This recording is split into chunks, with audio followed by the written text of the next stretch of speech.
Fala pessoal, sejam bem-vindos a mais um Vozes Agrifato, nossa segunda temporada. Vocês já pegaram aí os programas anteriores, começou bem, né? Várias pessoas aqui com histórias de valor e muita informação pra gente. Eu vou receber mais uma pessoa muito especial hoje. Estou aqui com o Rodrigo Patucci, que é zootecnista, que é diretor da Terra Desenvolvimento Agropecuário e é um amigo também. Obrigada por ter aceitado o convite, Rodrigo. Eu que agradeço, Lívia. Alegria Sou te fã receber. já, hein? Faz tempo. Eu acho muito legal estar aqui com você. Esses bate-papos, assim, para mim são um aprendizado gigante, né? É. E me enriquecem muito. Então é uma alegria estar aqui, na verdade. E eu brinco, né? Ter essa hora ou 2 horas para conversar com pessoas de quem eu sou fã. Então, Que bom. Eu legal. falo mesmo. É bom encontrar amigos, né? A gente só nessa correria só se encontra em evento e coisa assim. Quase não para sempre conversar. Corrido, né? E você sabe, eu vou num pé, volto no outro, né? Se eu ficar muito tempo longe, eu falo, nossa, meu marido vai me largar com essas crianças em casa sozinha. Então a gente nunca... Cada dia mais. Nunca tem tempo direito. Verdade. E você também tem Mesma família coisa. grande. É. Vamos lá, Rodrigo, me conta uma coisa, cara. Como que você... Qual que é a tua ligação com o agro, assim? De onde que vem a tua natureza? Como que você chegou aí? Meus pais são paulistas, né? Eu sou mato-grossense, nascido em Dourados, mas meus pais vieram do interior de São Paulo. E como todo paulista, eu acho, do interior, queria ter um sítio, alguma coisa assim. Então, sempre tive. Meu pai sempre teve um sítio, alguma coisa, e aquele monte de criação, pato, ganso, galinha e tudo mais. E confesso a você que eu gostava muito do ambiente, mas nunca fui um cara de gostar muito desse monte de criação. Sempre gostei muito de cavalo e tal. E aí fui me aproximando disso. Meu pai sabia disso, sempre deixou algum cavalo comigo, alguma coisa assim. E é isso, eu fui. Aí gostando mais desse lúdico mesmo da fazenda. E aí tinha um padrinho, uma madrinha que tinham fazendas, e final de férias, essas coisas, ia para lá, ficava lá. Nunca gostei muito de andar a cavalo, sempre gostei de lidar com gado, esse tipo de coisa. E aí foi isso. Aí, quando na adolescência, não sabia muito bem o que fazer. Aí isso vai perdendo um pouco, né? Você vai se distanciando um pouco do sítio, essas coisas. E aí pensei em fazer veterinária. E, por Deus, eu caí na zootecnia. Como que foi isso, cara? Foi assim...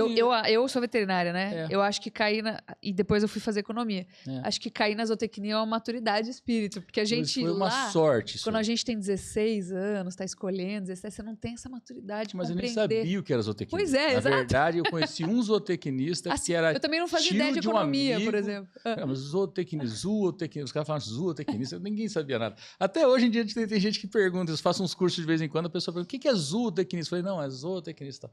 Mas foi uma coincidência, tinha um amigo, minha mãe é da Universidade Estadual do Mato Grosso do Sul, e durante um tempo... Ela dá aula lá? Não, ela é do administrativo, ela é departamento acadêmico, ela é chefe de departamento acadêmico.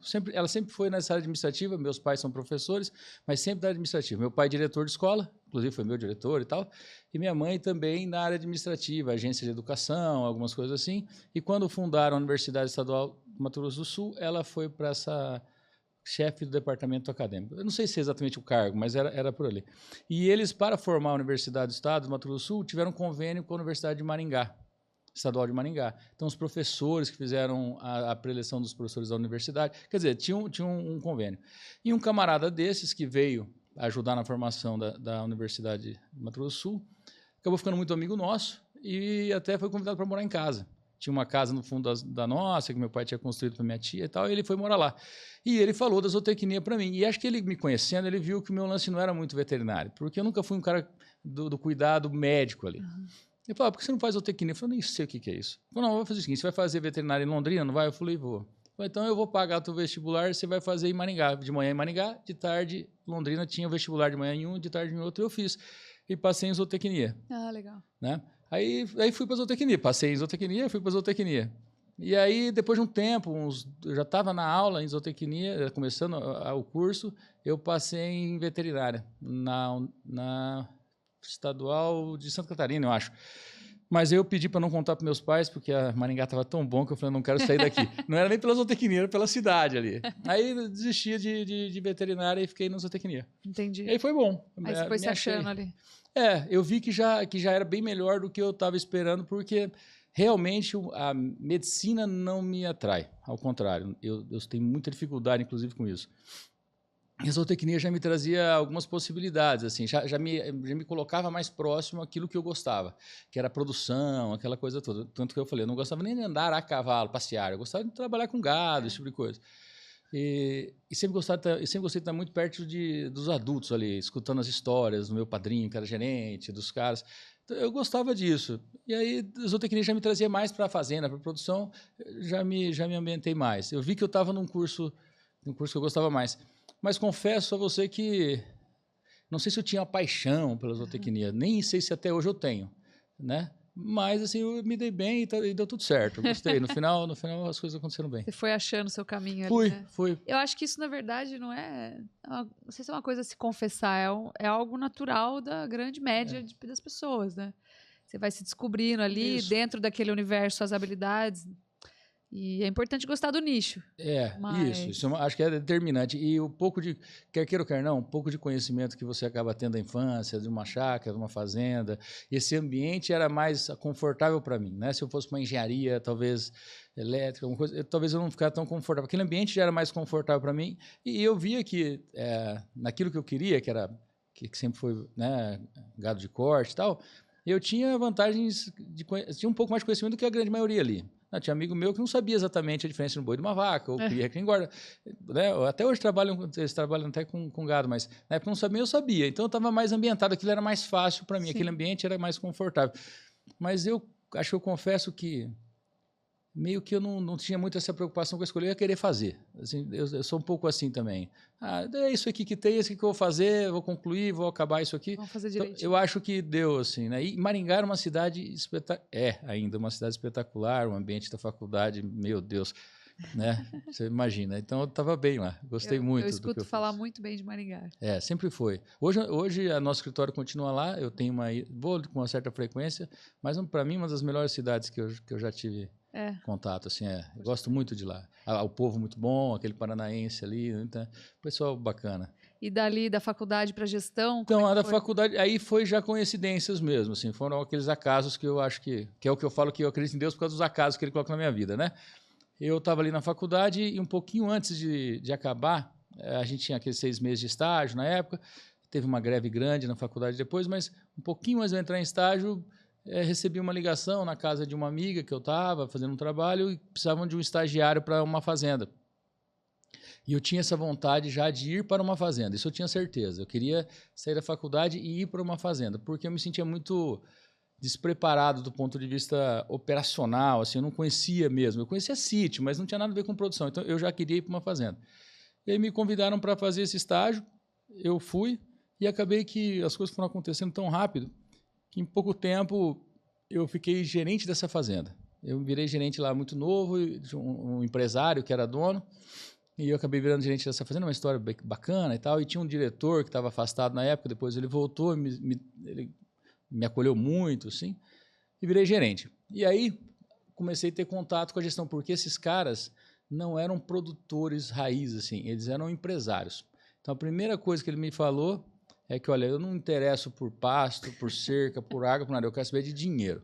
Então, eu comprei esse gado assim, quanto que eu vou ganhar se eu vender? Então, eles tinham essa pegada já mais empresarial. E eu já era cobrado por isso. Então, ele me ensinou, a primeira coisa que ele me ensinou a mexer na HP, né? A lidar com a calculadora e tal. E isso já foi me aproximando. Então, eu era cobrado por isso, por indicadores e coisas. E aí foi que o Antônio, do Neo Chácar, ele era contemporâneo de faculdade, ele tinha saído quando eu entrei, e ele estava retornando ali e tal, e eu assisti uma palestra dele falando sobre indicadores, a primeira que ele deu, eu acho, se não me engano, bem no começo. E contratei ele para passar uma semana lá na fazenda comigo, e foi ali que eu entendi que ali tinha algo que eu gostava mesmo. Legal. Ele plantou uma semente. Acho que até brinco com ele, assim, falo que tudo que eu sei de gestão eu aprendi naquela semana. O resto é só perfumaria. Legal. E foi isso. Aí, essa fazenda, eu fiquei lá bastante tempo. Por uma imaturidade minha, pessoal, eu acabei saindo. Esse senhor fez uma operação, quis vender o gado, comprar dólar, um negócio que foi muito bom para ele, mas eu não entendi bem aquilo, aquela coisa, vai vender o gado e tal. Sim. Aí pedi para sair da fazenda. Acho que o negócio tem essa parte também, tem. Né? A poesia ali do negócio, acho que ela é importante também. Porque eu brinco, para você gostar de fazenda, né, e construir mesmo aquilo ali, você precisa ter um amor por trabalhar na poeira, por trabalhar no Sim, calor, porque sim. não é brincadeira, né? Não, não. Eu acredito que isso é o que é a emoção por trás da nossa razão. A gente, até na Você Terra a gente tem isso, né? Ação e emoção, mas eu acho que ficar isso é isolado da determinante. cidade, Não, isso né? foi difícil para mim. Então, Eu voltei de Maringá, lembro muito disso.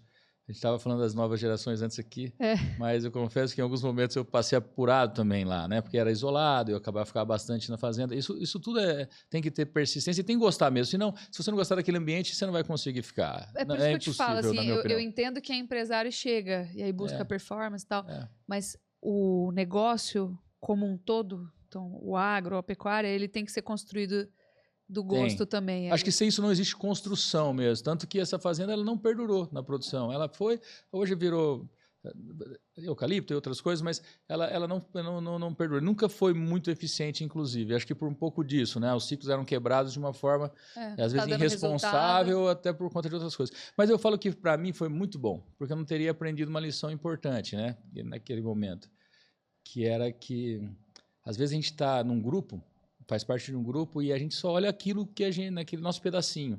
E tem alguém que está olhando o todo. E em alguns momentos, você sacrifica um pelo todo, né?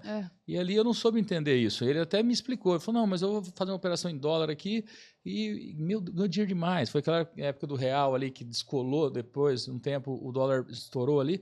Ele ganhou muito dinheiro. Eu falei, eu vou comprar tudo isso de volta, Rodrigo, não se preocupe. Mas eu vou ficar aqui e tal. Ele falou, Rodrigo, não se preocupe, eu estou dizendo para você. Eu era um garoto, né? Mas eu aprendi. Então foi uma lição boa, até tenho convívio com eles, foi bom.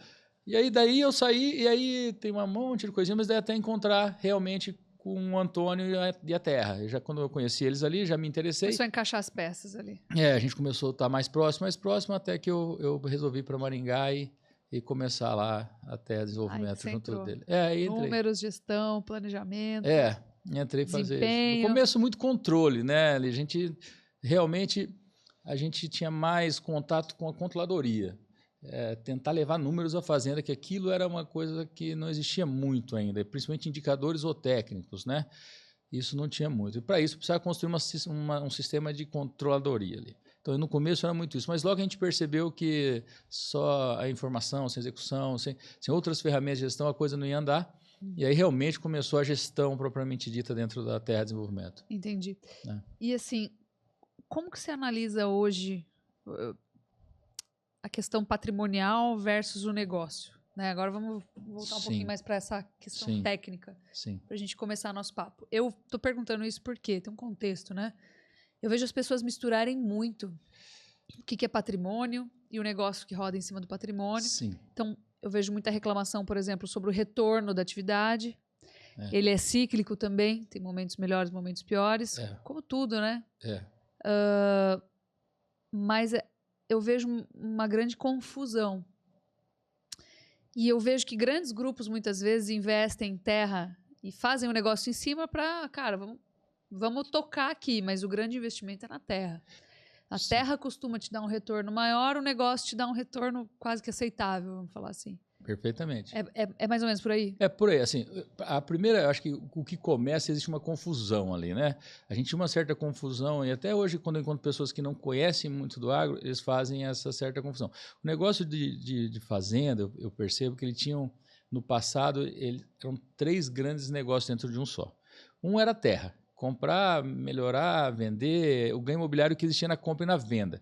Muitos produtores hoje que são estabilizados com as fazendas já compraram e venderam muita terra, né, até ficarem estabilizados. Isso é uma coisa que hoje tem menos, porque essa oportunidade acabou, não acabou, mas diminuiu muito. Outra era comprar e vender o gado, né, comercial mesmo, então não tinha informação. Então eu comprava por 10, vendia por 15, isso acontecia muito. Mato Grosso Sul, demais isso. Muita gente ganhou muito dinheiro com isso. E, por fim, era produzir mais barato do que eu vendo.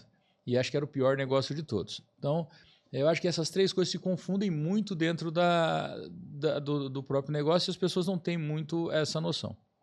Essa é a primeira coisa. Quando eu olho hoje o investimento, esses grandes grupos que investem, eu tenho aprendido o seguinte. Primeiro, são 2 coisas separadas mesmo, né? O imobiliário ele tem um comportamento e a operação, o gado ali tem um outro comportamento. Tanto que você coloca, né? Se você pegar o rebanho, A gente encontra nas melhores fazendas 20% que você consegue sobre o valor do rebanho. Então, eu tenho um resultado de 20% sobre o valor de rebanho. Bom, beleza, hoje, com essa taxa de juros muito alta, quase tudo é muito difícil competir com isso. Mas uma atividade que tem liquidez alta, uma segurança relativamente boa, para você ver, a segurança, se a gente for pensar no risco de morte, né? Não dá 2%. Então, a vida inteira. Então, tem uma segurança. Se eu tenho lá uma boa taxa. O problema é que o imóvel ele não se comporta da mesma forma. Agora, ele tem picos, né? Ele tem ondas de valorização. Como a gente teve de 2021, se não me engano, a 23, ali mais ou menos, nos clientes que a gente assiste, valorização chegou a 30% ao ano. Então, existe esse negócio, só que eu só consigo colocar esse dinheiro no bolso quando eu vendo. Então, é esse comportamento que tem que entender. Os empresários que eu atendo, eles têm uma relação, sabe, que muito positiva com isso. Primeiro porque eles estão pensando, quando eles vão fazer um investimento, na qualidade daquilo. Olha, eu estou querendo mobilizar mais capital, porque por mais que eu tenha uma taxa de juro alta, né, eu tenho uma possibilidade grande de mercado, não tenho tanta segurança assim. Então, acho que é importante na minha carteira eu ter alguma coisa mobilizada. Outros, eles entendem que o dinheiro tem um ciclo de maturação, esse investimento tem um ciclo de maturação. Tem alguns que entendem efetivamente que você compra barato, que você vai melhorar aquela terra, que você vai fazer todos os investimentos. Vai chegar no momento aqui, se eu quiser colocar aquele dinheiro no bolso, eu vou ter que vender aquilo, liquidar e começar outro. Então, depende muito das pessoas. Eu tenho visto que principalmente os investidores têm lidado com isso de uma forma mais madura do que o próprio produtor. Porque o produtor ele está ali, ele está vendo uma atividade que nem sempre está tendo a performance necessária, então não está tendo o resultado que ele espera. Ele olha muito para o caixa, né? Muito para o caixa e outra, muito para a necessidade dele e não efetivamente para aquilo que a atividade tem capacidade de gerar. Entende? Por exemplo. Sim, uma confusão, por exemplo, entre gasto e investimento. E o que eu preciso e o que a atividade está dando. Por exemplo, vamos supor que eu preciso de R$2 milhões para viver. Um exemplo. Para a minha família, para tudo o que acontece. Mas eu tenho uma fazenda de 500 hectares.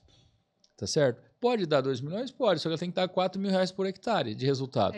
Isso é muito acima do que a média a gente tem, mas R$2.000 por hectare é possível.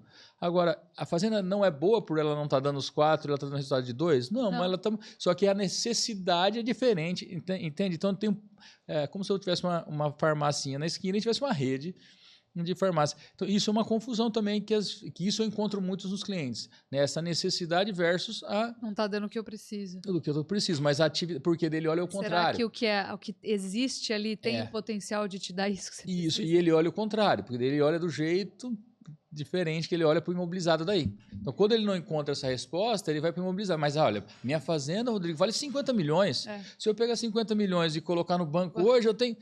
Pois é. Exatamente. Então faz o seguinte, então faça essa movimentação, mas entenda, então, essa falta de entendimento, muitas vezes, no negócio, do produtor mais tradicional, e não estou fazendo de uma forma pejorativa, não, às vezes não conhece o número mesmo. Isso que traz um pouco as confusões. O empresário, muitas vezes o investidor que ele está entrando, ele rapidamente ele consegue entender, a ponto de saber, por exemplo, eu tenho um amigo do mercado financeiro, de energia lá, né? Se ele escutar aqui, ele vai, não vou falar o nome dele, mas nascido comigo. E ele tomou uma decisão, e ele é extremamente financista, assim, né? Porque ele está no mercado de energia volátil pra caramba, financeiro. Ele falou, Rodrigo, está na hora de eu colocar um dinheiro aqui numa fazenda. Não só porque eu gosto, porque eu quero criar meus filhos, sair de São Paulo e tal, mas porque eu acho importante na minha carteira ter isso aqui. E como que eu faço da melhor maneira possível? Então, construir uma fazenda. Nós criamos uma situação, tá feliz da vida, tranquilo, né? Mas ele é um cara que vê também um futuro, né? É interessante. Porque por que o produtor não faz... Bom... e olha um pouco mais por cima. Você vê, por exemplo, é isso que eu falei de olhar o todo muitas vezes. Ele está olhando o negócio dele como um todo. Ele tem a operação de um lado, ele tem o financeiro do outro. Ele tem vários aspectos. Está na hora de eu pegar uma parte do meu capital e colocar aqui. Ontem eu estava conversando com um camarada ali em São Paulo, uma conversa de café, numa empresa que eu estava, e ele falou, meu sonho é conseguir juntar uma grana aqui, 40% do meu patrimônio eu vou colocar numa fazenda, eu quero viver lá. Ele começou a explicar, tem total coerência. Só toma cuidado com isso, com aquilo, mas ele entendeu. Mas ele tá certo, ele está pensando de uma forma. E ele entende o imobilizado. Né? Agora, como um cliente meu fala, normalmente a dificuldade está em quem não conhece profundamente o seu negócio. E quando eu falo seu negócio, não é só o negócio da fazenda, mas todo o contexto. a gente... Não sei se era bem isso, mas Sim, assim, eu sim. penso muito nisso. É isso mesmo. E aí eu vou misturar com uma questão que eu sempre venho com essas partes filosóficas, né? Por que que não todo mundo vende a terra e vai viver de renda, de rentismo? Ou por que que alguém compraria essa terra, né? Exatamente. Se a gente tem hoje, por exemplo, essa taxa de 15% ao ano, Selic, né? Não, é impossível, eu concordo. Se você comparar Mas qualquer assim, investimento com isso, é difícil demais. então, mas a Bem, taxa Selic hoje ela é 15%. Em 2020 ela estava 2%. E aí você vê como que mudou tudo, né? Sim, então assim, essa não é uma realidade eterna, em primeiro lugar. Segundo que viver de rentismo te causa um vazio gigantesco na vida, você não vai ter nada a fazer. É. Tem uma questão filosófica aí gravíssima, né? Assim, quando você vai comparar, né, investimentos, eu acho que você não pode comparar simplesmente essa taxa. Isso. Tem que comparar grau de atratividade, risco e outras coisas. Não dá para você colocar na mesa e comparar. Exato. E outra, é como comparar agricultura e pecuária. Assim, e outra, Rodrigo, hoje você vive com essa taxa. Mas sua família vai crescer, seus filhos vão ter filhos, e aí? Você vai fazer o quê? Lígia, tem uma construção para fazer, né? Que coisa importante. Um legado para deixar. Que coisa importante que você falou, né? As famílias que conseguiram fazer com que o seu patrimônio perdurasse ou perpetuasse até hoje, né? Eu tenho 47 anos, então sou de Dourados. Todo mundo ali, as pessoas que a gente conviviam tinham terra, alguma coisa assim. E confesso que a qualidade, vamos dizer, não conheci, mas o patrimônio líquido deles na época era muito inferior do que é hoje, simplesmente por ter conseguido trazer aquela fazenda de um tempo para cá. Valorizou demais. Então, as pessoas que eu conheço são amigos meus que estão ricos. Um patrimônio, ricos no sentido de tem mais do que precisam para viver até o final da vida deles de uma maneira normal. E eles falam isso, Rodrigo, isso aqui era uma coisa que a gente só sustentava com aquilo que saía dela. Hoje eu olho um patrimônio desse e falo, meu Deus, nunca imaginei que eu tenho uma mega sena ali. Isso foi a perpetuidade do patrimônio. Eu tenho clientes meus que e isso é inteligente pensar, por lá para trás um pouco para aprender com as coisas.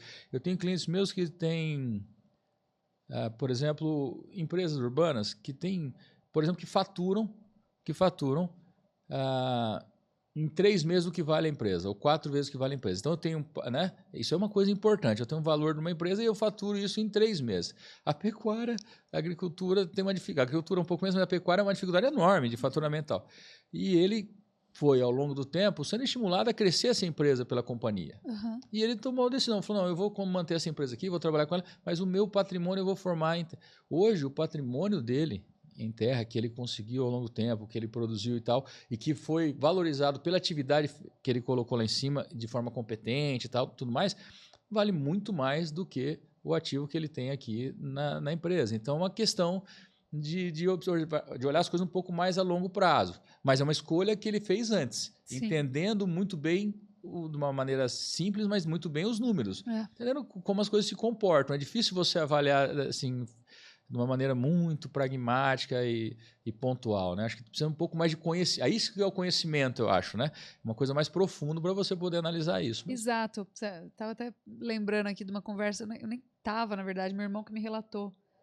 Conhecido nosso de infância, ele não vive do agro, por sinal ele é muito crítico, cara de esquerda e tal. Aí ele entrou numa conversa com o meu irmão e ele falou assim, porque o setor é rico, essa ideia, né, de que a rentabilidade é altíssima, enfim. E aí o meu irmão ele desenhou e fez a desconstrução, falou, isso aqui é rentabilidade, né, por ano. Ah, não é possível. Ele falou, cara, assim, vamos lá, não tô aqui para mentir para você, eu tô te dando um número, você tem outro número para me dar? Não, mas não é possível. Não, é possível, é isso aqui que eu tô te falando. Não, mas então, quanto que vale o patrimônio? Não, tá tanto o hectare, né? Então vende tudo e vai pôr para render. Tá feito, olha o tamanho do patrimônio que você tem, dá para você viver pro resto da vida. Essa é a minha posição. Então, mas e o legado que você deixa? Você tem uma família para criar, você tem um filho para botar ali para operar, né, para ensinar para fazer alguma coisa. Ensinar a fazer alguma coisa. A minha posição de trabalho. Exato, poxa. Tem toda uma parte filosófica, tem toda uma parte de... Cara, você, por exemplo, se é professor, você vai querer que seu filho siga carreira também de professor, por exemplo? Não teria problema nenhum. Então, pois é. E você vê o legado também para o seu filho. E tem uma segurança desse tipo de ativo, né? A gente, quer queira ou quer não, tem ali alguns problemas que a gente sabe no Brasil, mas, a grande maioria conseguiu fazer com que isso perdurasse mesmo, tem uma segurança, as coisas valorizaram e hoje você tem uma família protegida como negócio. Financeiramente, a tua família está protegida. O fato é que você tem que comer todo dia, né? E você não come do Aí que patrimônio, está a você come do dificuldade. negócio. Aí que vem a dificuldade. E isso é uma coisa importante. Por isso que, como eu disse antes a você lá, né? Eu demorei muito tempo a entender essa coisa do resultado, né? Que sendo como a minha busca efetiva pelo resultado financeiro. Mas justamente por isso. Porque isso que é o nosso desafio. É tornar essa atividade justamente isso, rentável a ponto de eu conseguir comer bem todo dia, né? Aproveitar também um pouco, usufruir desse patrimônio todo, ter essa relação melhor, né, entre resultado e patrimônio. E é possível, você tem encontrado já situações bem melhores. Não vou nem competir com hoje, mas eu digo assim, já situações bem melhores. Pessoas estão, como eu disse, né, sobre o rebanho, 20%. Então já é uma coisa bacana ali de se ter. A rentabilidade. A rentabilidade. Esse seria um indicador. Assim. Excelente, na minha opinião. Eu gosto... Em cima do valor do rebanho. Do valor do rebanho. Por que a gente faz isso? Porque a gente compara fazendas diferentes. Então, tem uma fazenda no Pantanal, fazendas na Serra, tenho mais intensivas, menos intensivas. E quando eu consigo expurgar bem o lance tirar fora o patrimônio terra do jogo. Então, a fazenda é fazenda. Agora, na operação aqui mesmo, porque o boi tem isso, né? É aquela semente que fica lá 3 anos, 2 anos. A soja, então você tem que ter esse patrimônio ali. E é um ativo importante, tem liquidez, então aquilo é relevante mesmo. Então é um número importante. Vamos supor, de 15 acima, né? Mas os 20 ali sempre vai ser um grande alvo. Quando eu vou comparar atividades diferentes, vamos falar de lavoura, pecuária, aí eu uso reais por hectare. Aí fica mais fácil de entender. Né? Mas como eu falar de reais por hectare não sendo Pantanal? Eu ia comparar aqui com Maracaju, ou com São Paulo, ou com as regiões lá... São realidades completamente Rondônia, são realidades diferentes. Então eu gosto muito do número... de rebanho, e eu consigo fazer conta rápido, né? Então eu falo assim, mais ou menos uma fazenda cabe tantas cabeças, né? Eu tenho mais ou menos uma lotação ali e tal. Quanto de rebanho eu vou caber? Isso aqui você consegue X. Então é um número que é fácil é tangível e fácil de fazer a conta. Eu acho interessante a gente falando aqui, porque se você voltar um passo para trás e falar, eu preciso ter tanto, preciso que a fazenda me dê tanto. Então, mas ela hoje é capaz de te dar X. Ela tem um potencial de aumentar a capacidade para Y. Isso. Talvez ainda não alcance. Isso significa que talvez você precise de mais terra. Exato. Esse é o ponto. Também. Entendeu? E acredito, Lígia, que tem um ponto aí que tem melhorado muito isso ao longo do tempo também. Isso eu vou falar, mas que no passado era muito... Não é simplesmente por ter uma fazenda, em qualquer que seja a condição, que você vai ter uma boa produtividade, né? Você tem que construir algo produtivo. É como esse ambiente que a gente está aqui, né? Para que você queira estar aqui, que ele dê resultado para quem seja dono, não sei quem é, você tem que ter bons equipamentos, você tem que construir isso, você tem que ter um investimento para colocar ele num nível de produtividade que seja eficiente. Então, uma fazenda ela precisa naturalmente buscar eficiência, né? Ter um ambiente propício para a eficiência acontecer. E isso às vezes é distante, porque as pessoas, não, eu tenho a fazenda, mas por que lá eu tenho 3 e aqui eu tenho 1? Ou por que eu não, realmente essa distância é o ambiente que você colocou aqui. A gente tem que ter isso em consideração, mas eu tenho que investir para isso, então não vale a pena, não. Lá. Tudo você tem que investir. Exatamente, porque ela está desse jeito por algum motivo. Talvez você usou, né, demais o seu ambiente aqui, você degradou demais, a gente chama de esse ativo biológico aí. Você usou um pouco mais do que você deveria ou você não repôs. Então, agora é a hora de pagar essa conta, né? E isso é uma dificuldade que eu encontro mais. Então, dentro do produtor, isso é o que eu sinto mais. Essa dificuldade, às vezes, em deixar claro, olha, nesse ambiente, o que a gente consegue é isso. Para que você tenha esse resultado que você espera, a gente precisa dessa transformação. Sim. E não dá para comer o bolo, dividir o bolo e vender o bolo e todo mundo ficar satisfeito.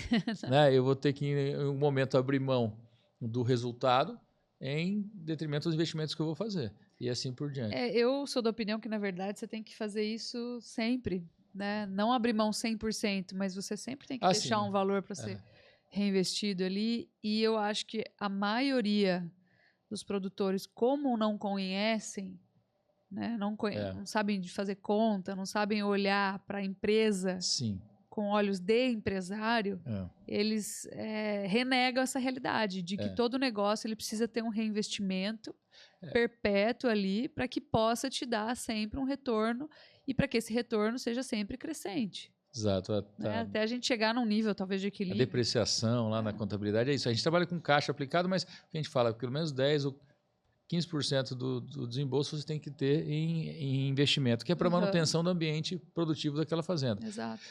O que acontece é que essa é uma história, né? Principalmente em fazendas que vêm de gerações, né?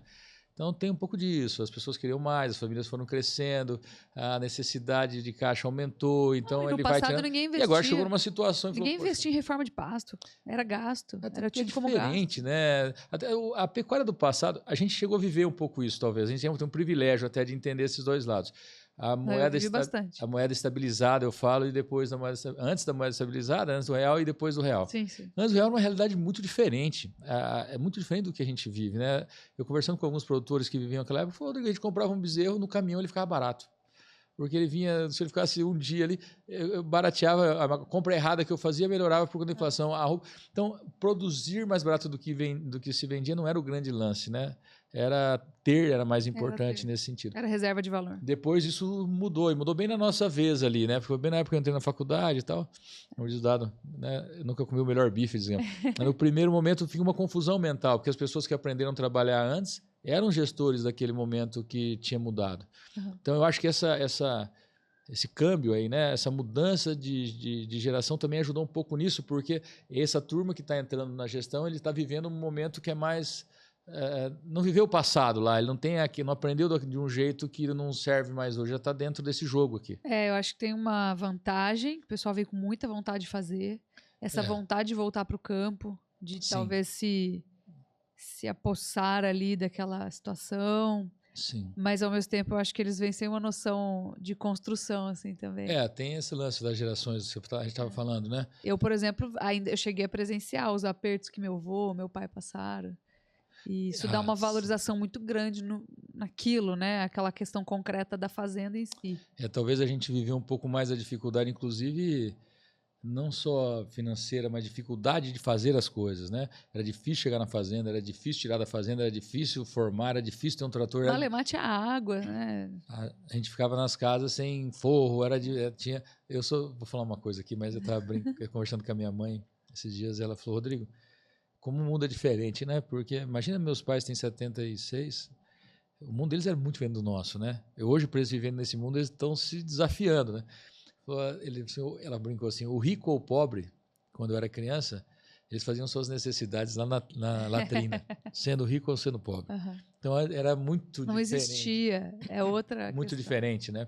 Então eu acho que isso na fazenda realmente, esse não entendimento da dificuldade que é construir, eu acho que realmente traz um pouco de maturidade para essa nova geração que está assumindo a gestão. Eu também acredito nisso. Eu acho que além da imaturidade, um nível de desapego, porque você não sabe o trabalho que deu para aquilo chegar ali, né, cara? Sim. Então, mas é uma certa filosofia isso aí, mas Mas a gente estava falando dessa geração nova, né? Acho que é por isso que eu trouxe isso. Eu tenho boas experiências com isso, assim, sabe, Lígia? De verdade. Olha, estava comentando ontem, inclusive.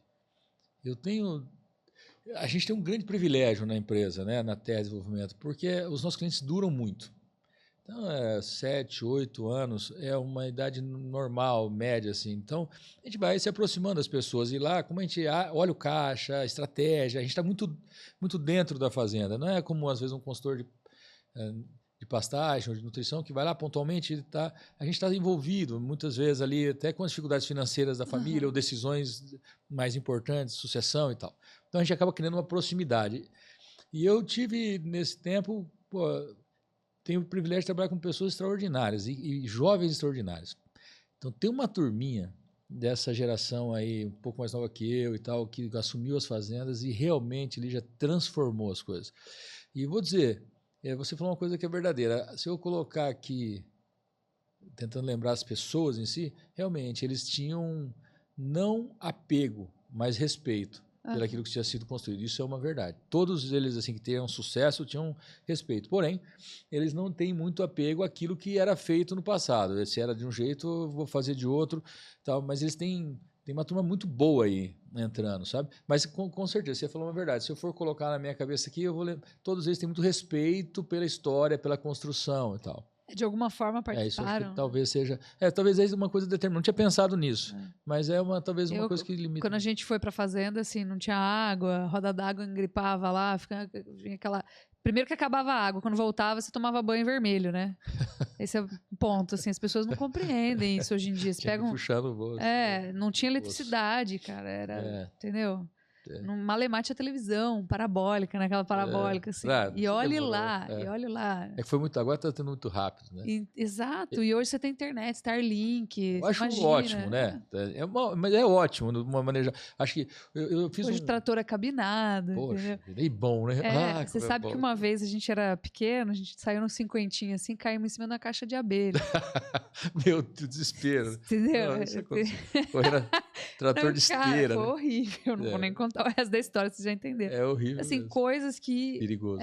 Hoje é muito bonito a gente falar do agrotecnológico, mas essas dificuldades, né, como tudo na vida que te traz dificuldade, te traz uma experiência transcendental. E você fala, cara, isso aqui tem um valor, né, para isso aqui ser conquistado, ter chegado, a gente ter conseguido chegar até aqui. Eu concordo com você. E eu passei tudo isso e agora, nossa, então vamos preservar, vamos cuidar, vamos amar, vamos buscar, né? Eu, pessoalmente, sou um cara um ouvinte de histórias. Então, eu adoro escutar histórias, principalmente do passado, né? Então, eu adoro sentar com meus clientes mais velhos que eu, que estão lá falando da vida e conversando. Eu gosto muito, eu dou muito valor para o passado, assim. Então, realmente, eu sou um cara que dou valor a isso, eu pessoalmente. Então, eu sempre tive esse respeito. Agora, por outro lado, se você for jogar nessa mesma linha, eu concordo com você em gênero, número e grau. Ele te traz, né? Até um...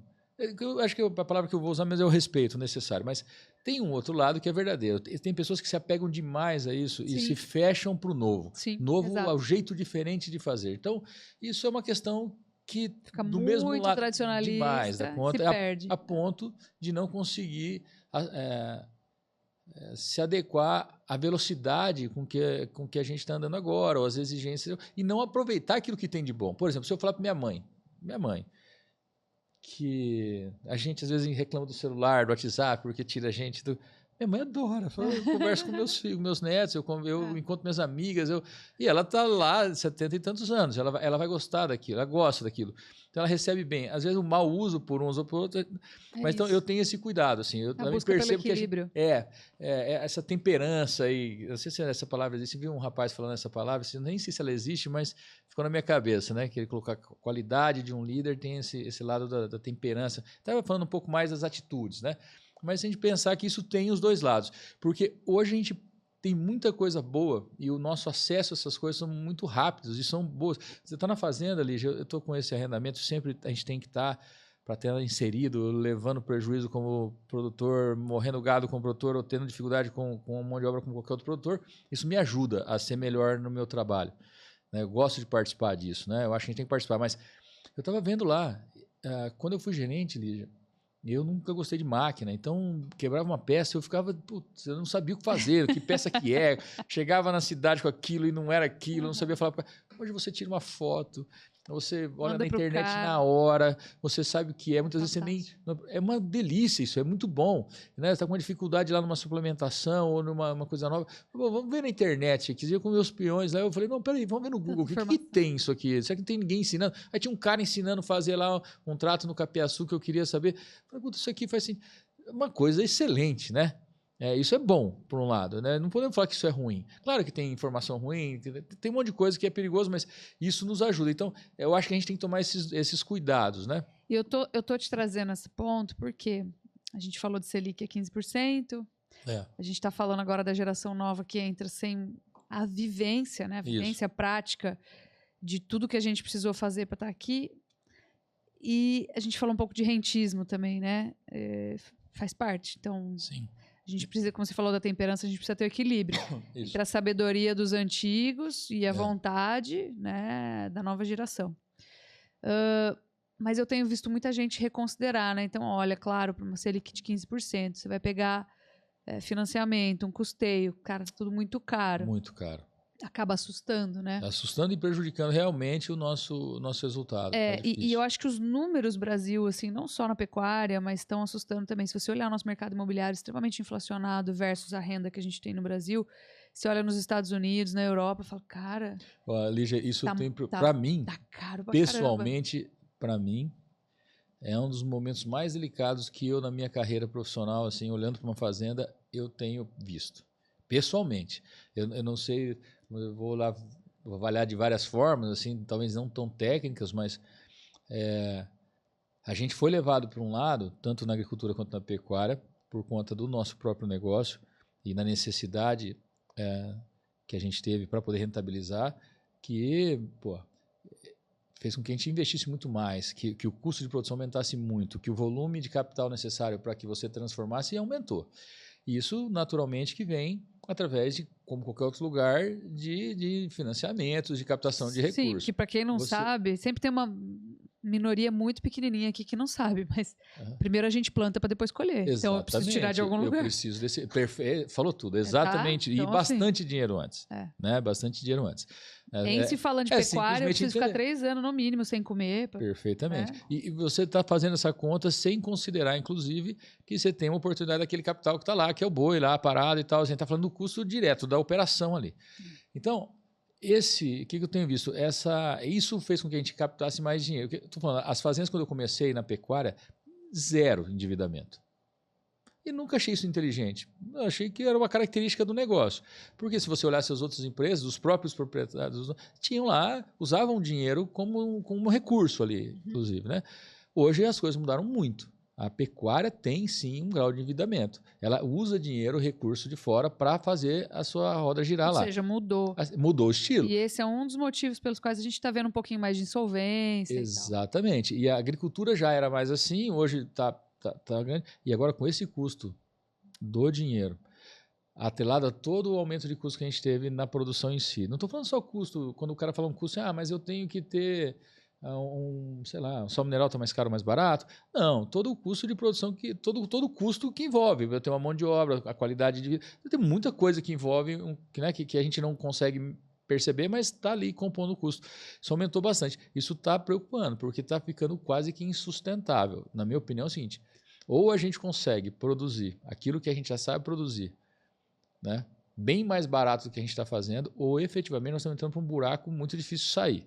E não é só culpa do produtor, isso é um contexto, todo um contexto. Você olhar, mas quanto custa um carro no Brasil e quanto custa um carro? É isso mesmo, aqui custa muito mais caro. Isso eu vejo o Paraguai, eu estou lá, tem a Bolívia, o Paraguai e o Brasil que eu atendo. Eu gosto muito do Paraguai, então fico observando. Fácil, sem olhar número eu vou falar, o custo de produção lá vai ser 15% mais barato que aqui, não tenho dúvida. Desde uma telha que eu estou colocando na água. A gente tem uma carga absurda. Da casa. Então isso tudo preocupa. E aí você vê uma taxa de juro alta. Que a gente está falando 15%, né, a Selic, mas de verdade, como a gente não tem dinheiro disponível, porque tem um plano safra, mas que a gente não consegue ver, né, que ele está lá, mas mas acabou, digamos assim. Ele é anunciado, né? Mas o que produtores estão pegando dinheiro a 20%, a 21%. Uma CPR dificilmente você vai descontar, você vai ter com menos de 15%. Quer dizer, fora as outras coisas que estão ali embutidas. A gente tem um juro real hoje absurdo no Brasil. Exatamente. Eu estava vendo uma e o custo é alto de dinheiro, né? Isso interfere muito. A gente estava vendo uma comparação que é o seguinte. Quem tem uma taxa hoje parecida com a nossa é a Ucrânia, por exemplo, que está em guerra há mais de 2 anos. Eu não sabia A Ucrânia disso. tem uma taxa básica ali próxima de 15%. Porém, a Ucrânia tem uma inflação de quase 15% também. Tudo bem, então uma coisa meio que... Então tá batendo. Exatamente. E nós temos uma inflação de 6%. Exato. Com uma Selic de 15%. Então nosso juro real é muito mais alto, quase 3 vezes mais alto. Esse mês até teve uma deflação. Eu falei, nossa... Comparando isso a um país que está em guerra, cara. É difícil, né? É absurdo. Eu também acho. Então, isso é muito desafiador. Muito. E isso tem prejudicado já de maneira séria. Então, se você pegar, para mim, né, Lígia, esse próximo ano, esse 2020, essa safra agora é uma safra importante. Deu tudo certo que a gente teve uma boa safra no ano passado no sentido de produção, né? Soja, milho, gado, de uma certa forma, também foi um ano positivo para isso. Com essa safra boa, a gente conseguiu dar uma pedalada aí. Simplesmente nas fazendas de agricultura, eu estou vendo essa pressão está muito forte. Eles conseguiram pedalar, simplesmente eles conseguiram, olha, colhemos bem, o preço está, né, equilibrado ali, eu consigo passar. Mas a próxima safra, né, ela é determinante, porque se a gente não tiver uma safra boa, né, e a gente corre um grande risco de ter uma quebra grande, principalmente na agricultura, na minha opinião. Porque se a gente tiver uma safra boa, a gente não vai conseguir pedalar novamente, porque os juros que nós estamos pagando aqui já são financiamentos que venceram lá atrás, já está retomando isso, e aquele juros de 8 já virou de 15, e agora o custo do capital está muito alto. É fácil entrar numa lavoura onde o custo do dinheiro já passa de 10 sacos de soja por hectare. Então, quer dizer, é caro. Né? Então, eu estou assim, para mim, na minha história, assim, na pecuária, na agricultura, o que eu me preocupo mais, né, os anos que eu mais me preocupei são esses anos agora. Eu acho engraçado, porque daqui a pouco, isso aí eu faço muito, eu sou muito meio termo, né? Eu sou muito o que dá, o que não dá, assim, muito realista. Então é que nem você falou, eu preciso tirar tanto da fazenda, mas a fazenda não tem o potencial para te dar isso. Tá faltando área, por exemplo. Exatamente. A mesma coisa é a gente esperar, por exemplo, mas o governo tem que baixar o juro. Eu falo, não vai acontecer. Não, cara, o governo precisa cortar gasto. É outra história. Outra história. Antes de cortar juro... Porque assim, se eu cortar juro sem poder cortar juro, com essa situação macro que a gente tem, eu só vou estar me endividando mais. Ano que vem tem que subir de novo. Não tem... Entendeu? Nós temos que voltar um passo atrás. Colocar ordem nas contas. Pra gente conseguir atrair capital de novo, voltar a ter emprego, voltar a ter investimento. Sim. Aí sim a gente está conversando. É claro que a gente tem um caminho Porque grande se for dentro só das fazendas. mas agricultura, pecuária é básico, eu falo, mas tanto faz, amigão, a situação é essa. Eu preciso voltar um passo atrás e defender, colocar ordem nas contas de novo, porque senão... Isso, dentro da nossa casa, assim, né, na fazenda, a gente também vê, por outro lado, é um ano realmente complicado, mas eu não posso simplesmente olhar para isso e falar, olha, tudo bem, mas por outro lado, a gente encontra, Lígia, uma oportunidade grande dentro das fazendas também. Sim. A gente precisa ser mais austero, assim, não sei se é a palavra correta, mas mais austero nos custos da fazenda, entender melhor essa relação de gasto e desempenho. Porque nós temos uma oportunidade grande ali de melhoria e de ganho de eficiência. Né? Se a gente olhar para um lado que nós temos olhado pouco ultimamente, que é para o lado do processo por trás da produção pecuária, nós temos uma oportunidade gigantesca lá. Nós temos uma indústria a céu aberto, cheia de processos, né, e oportunidades dentro desses processos para que a gente ganhe eficiência. Então, nós temos um caminho grande ali a percorrer ainda dentro das fazendas que pode nos ajudar muito a passar essa fase. Então, vão ter fazendas que vão continuar ganhando dinheiro e vão estar bem mesmo nessa fase, mas são fazendas que vêm se preparando ao longo do tempo já, do ponto de vista de ambiente produtivo, digamos assim, gerencial, inclusive, e estão ali partindo para esse lado muito mais, digamos assim, um olhar muito mais cuidadoso para os processos, todos entendendo aquilo como ambiente fabril, que tem muita oportunidade também de melhoria, né? Mas o que não, claro que são coisas diferentes, mas existe, a defesa, melhor dizendo, contra esse cenário que vem é essa, não tem outra maneira, é ganho de eficiência. Eu não tenho muito o que dizer. Não tem. Né? As pessoas falam, mas Rodrigo, olha, até a resposta do ciclo agora, que depois que ele virar, uma hora vai ser eficiência. Né? Tem gente que vai ganhar dinheiro com essa mudança, e tem gente que vai continuar perdendo dinheiro com essa mudança. Aquele camarada que se preparou, estava com o ambiente bem feito, que estava com um rebanho maior, né? Sustentou um rebanho um pouco maior. Agora, quando ele chegar nessa alta, ele vai fazer o quê? Tirar os animais menos eficientes, ele vai melhorar o rebanho dele, vai vender na alta e vai ter aquela oportunidade. Bom, isso é uma qualidade do gestor, ele está vendo isso, né? Esse lance do ciclo pecuário, assim, como foi falado ultimamente, como é bom isso, né? Porque sempre existiu e a gente não falava, e agora todo mundo sabe e a gente pode usar isso a nosso favor. A visão mudou muito. É bom isso, né? Todo lugar que eu vou, a pessoa tem essa noção de ciclo pecuário. A gente está conversando com os filhos produtores, uma das coisas que eles perguntam já é o ciclo pecuário. A gente não falava sobre isso. Não, e tem todo sentido para a estratégia, mas né? A gente ainda não falava de ações, né? O que poderia ser feito com esse ciclo. Então, exatamente. Estrategicamente ser feito com esse ciclo. E existe... Então, isso eu acho que tem muito espaço ainda. Por isso que a pecuária, a agricultura tem a beleza ainda, né?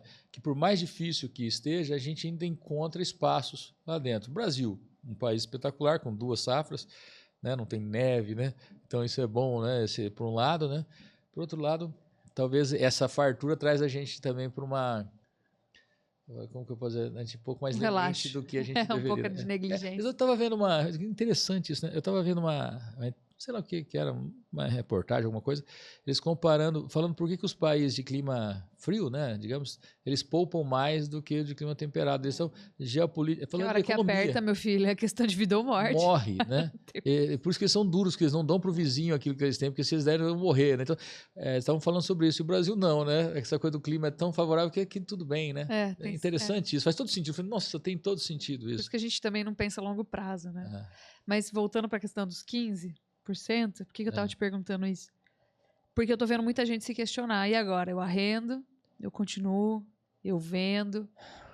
Tá desafiador. Olha, Lígia, eu vou dizer a verdade. Se você não tem eficiência, você olha o que eu falar, com todo cuidado, mas também com toda franqueza, porque também já está grandinho, a gente já está grandinho também para saber. Se você está nessa atividade, você não tem eficiência, saia da atividade mesmo. Se você não está afim de buscar essa eficiência, porque a eficiência custa tempo, custa dedicação, custa conhecimento. Então, a gente investimento em todos os sentidos, dinheiro, tempo, tudo isso. Você vai trabalhar mais, você vai ter que ser melhor, você vai ter que se dedicar mais à sua atividade mesmo. Você vai ter que estar mais lá dentro do que lá fora. Se você, num pensamento muito franco assim, não está disposto a fazer isso, não é o seu negócio agora, sai antes que fique tarde demais. É verdade, passa para outro. Estou com toda a franqueza, porque vai chegar uma hora que não vai dar mais certo, porque o nível de endividamento aumenta, aquele patrimônio que você tem ainda hoje, talvez se você segure lá, que é o seu rebanho, ele já não é mais, como eu posso dizer, o suficiente, né, para amortizar todas as suas contas. Então, cara, de verdade mesmo, para e pensa bem no que você vai fazer. E hoje, pensando assim, fora essa questão de aptidão mesmo, Não sei se foi muito duro agora, acho que o não, pessoal vai ficar triste comigo, porque eu estou sendo sincero em dizer. Rodrigo, tudo que você vai fazer na vida, você quer resultado, você precisa fazer bem feito, desde um casamento, até a criação de um filho. Se você largar para a coisa acontecer sozinha, sabia que uma das coisas falir, que mais né? me incomodou na pecuária até hoje, foi isso, que eu comprei uma fazenda, virei produtor rural. E eu comprei uma fazenda, eu vejo muito médicos, me desculpem os médicos, né? Eu tenho o Dr. Marcos, um médico que é excepcional na pecuária, eu nunca vi uma coisa daquela. Lá de Rondônia, figuraça. Mas estou falando uma coisa interessante, eu falo médico assim, que ele estudou tanto, médico estuda muito, é um sacerdócio aquilo para mim, de verdade, assim, eu sou fã, né, da dedicação que o médico tem. Eu admiro muito mesmo. Então eu comparo isso, ele estudou muito para estar ali, né, exercendo a profissão. E ele compra uma fazenda. No outro dia, ele sabe tudo da fazenda, né? Ele sabe a melhor cultivar, ele sabe tudo de solo. E eu falo, mas como é tão rápido assim? Existe uma formação. Então, essa coisa de comprar uma fazenda e virar produtor de qualidade, sempre me incomodou um pouco. Mas tem um estudo aqui por trás e hoje tem ficado mais evidente isso, assim, né? Porque a diferença entre o ruim e o bom é muito grande. É muito grande. Por isso que a importância também da evolução geracional dentro da própria atividade. Porque você vem com conhecimento empírico também. Você vem com um certo olho para as coisas. Sim. Isso acho que não se ensina assim, vou cair lá e ser fazendeiro. Né? Não é assim que funciona. Assim como em qualquer profissão, acho que tem um pouco disso, né? Você trabalha com o mercado, tenho certeza que tem ali o seu feeling, tem o seu jeito, tem a maneira como você interpreta aquela série de indicadores, ela tem uma experiência por trás, tem um aprendizado de muitos anos, você não consegue explicar aquilo, né? A gente tem isso, né? É difícil você pegar uma fazenda e olhar um número só e determinar se ela está saudável ou não. Você tem que olhar uma régua de indicadores e vai entender o equilíbrio entre eles. Mas isso precisa de experiência mesmo, né? Precisa. Até para entender se aquilo tem algum sentido. E para comprar gado? Como você vai comprar gado sem saber, sem ter olho? Meu Deus. Entendeu? Não, tem exatamente isso. Isso precisa aprender. Tem que ter tempo e tem que ter dedicação. Tem que errar um pouco. E aí, quando você sai do negócio é mais fácil, né? Agora, esse lance da atividade que você está dizendo... do jeito que tira a oportunidade de alguns, abrem oportunidades para outros também, né? Você vê agora o que a gente está sentindo no mercado, né, Lígia? Taxa de juro alta. Uma dificuldade grande na operação para rentabilizar, porque os custos estão altos. Você começa a entender que o valor da terra, o valor de arrendamento está diminuindo bastante também. Uma demanda e oferta. Quem que vai querer comprar uma fazenda se está caro lá, o arrendamento. Então, isso tem feito com que esses valores entrem num patamar um pouco mais equilibrados, na minha opinião, porque estava muito diferente muito fora da realidade, né?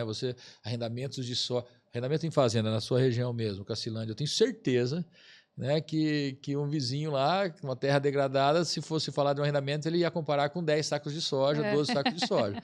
O teu irmão ia falar assim, meu Deus, não tem noção nenhuma de quanto... Mas isso acontecia. E muita gente colocou isso como um padrão de valor. Né? Áreas que valiam... Né, isso é porque o próprio cara não sabe produzir aquilo, por isso que ele pede aquilo. E vale 60 hoje. Não, tem que valer por quê que você acha? Então, hoje isso vai também dar oportunidade para alguns que estão crescendo. Eu tenho alguns grupos que estão efetivamente mesmo dentro do planejamento, não do planejamento estratégico, mas das decisões estratégicas, das reuniões estratégicas que a gente fez agora no final de safra, já foi cogitado, espera lá, tá bom, o dinheiro tá lá, tá legal e tal, mas vamos pensar para o próximo ano se a gente vai aproveitar alguma oportunidade que tenha um prêmio bom para a gente expandir o nosso negócio imobiliariamente mesmo. E é verdade. Né? Enquanto alguns choram, outros vão aproveitar. Tal. Isso vai acontecer também. Eu estou vendo algumas oportunidades. Vai acontecer eternamente, cara. Cabe a você decidir se você é o cara que vai aproveitar a oportunidade ou que você vai arregar a oportunidade. Estava falando justamente com meu irmão agora cedo. Ele falou, cara, olha essa fazenda aqui, ó. Pra não falar que eu tô mentindo. É uma delícia. Vou até ler pra você, peraí. Olha que interessante. Fêmeas filhas de embrião com prens super precoce. Todos à venda. Se não achar comprador, vai abater tudo. Isso aqui é uma oportunidade, cara. É verdade. Isso aqui é uma oportunidade. Tem o cara que tá vendendo, tem o cara que enxerga, tem coragem de executar. Tem cara que precisa vender. Justamente. Naquela região teve muito eucalipto entrando e ele tá vendendo plantel, né? Que foi uma salvação para nossa região, falando ali desse bolsão ali do Mato Grosso do Sul, né? Que então, assim, tá aí a oportunidade. Tem o cara que tá enxergando uma outra, né? Mas eu tenho que e abrindo mão disso aqui. E aí que tá. Você vê como. E você precisa ter coragem de agir também. Sim. Porque, como você falou, não tá fácil, tá todo mundo se questionando. E agora? Não consigo pegar dinheiro. Você vê, Lígia, tá mais, esse jogo, né, tá ficando um jogo mais sério, né? Eu tava vendo, a gente tava... os próprios gerentes estavam falando disso comigo, né? Como a gente tá mais... Como a gente tem... Como tem ficado mais evidente a importância da boa informação agora na tomada de decisão. Né? Por exemplo, esse investimento que você falou, estava numa fazenda agora, semana passada, terça-feira, numa reunião importante. Pô, será que nós vamos aumentar o nosso rebanho ainda? Tem uma certa oportunidade, a fazenda tem lá um lastro e tal. E é um empresário. E, pô, na conta fazenda, dentro da fazenda, pô, é uma oportunidade mesmo. Agora o dinheiro está custando 15% para o empresário também. Então eu falei, pô, mas será que o gado vai ter essa valorização tão grande assim, né? Daqui a 2 anos, como eu tenho essa taxa? Então ele está se levando em consideração. Então a gente está precisando de muito mais número, muito mais assertividade nos números para poder tomar essas decisões. Né? A gente colocou, isso já entrou no jogo, né? Então isso é uma oportunidade. Eu vejo que isso é um grande crescimento que a gente vai ter pós essa dificuldade, porque isso vai ficar. A pessoa que vai tomar decisão com base em informação, ela vai gostar disso, porque é melhor. Né? É melhor você tomar uma decisão com mais segurança, né? Para isso que serve todo o processo gerencial, né? Para ter mais segurança tomar a decisão. Mas ele vai gostar, isso vai ficar. Então tem coisa boa que vai sair dessa dificuldade aí. Mas eu adoro ficar olhando isso aí que me dá uma vontade, com comichão, né? Mas nem todo mundo pode aproveitar. Mas tem que saber enxergar a oportunidade, conhecer o mercado. E eu acho que a execução é uma coisa importante também. E ter a coragem de executar. Você sabe que o Paulo Lemon, eu vou vendo uma entrevista dele, uma das coisas que eu achei mais interessante. Não sei se foi. Foi. Ele foi perguntado, eu já falei isso em um outro lugar, por um camarada, querendo se hoje era melhor ou pior para se trabalhar no mercado financeiro. E a tendência do camarada que estava fazendo a pergunta era para ele falar que era melhor, que era mais fácil. Porque mercado financeiro, informação tem tudo a ver. Acesso à informação, né? E ele falou, ele falou o contrário. Ele falou, no passado, a gente realmente tinha uma dificuldade com informação muito maior. Só que a gente usava 2 ou 3 informações que a gente tinha e a gente tomava uma decisão e executava aquela operação. Hoje é tanta informação que às vezes a gente perde o ponto de tomar a decisão e de executar aquilo. E quando você vê, passou. Então você fica embriagado com tanta informação. É aquilo que você falou da execução, porque a coragem de tomar a execução, porque tem que executar, senão aquilo não vai acontecer. E isso eu vejo um problemaço em grandes corporações e em fazendas. Mas você estava falando da questão da rede social da sua mãe, hoje tem gente que usa demais, ela gosta. Então, tudo tem que ser usado com cuidado hoje. Exato. A gente estava a gente tava...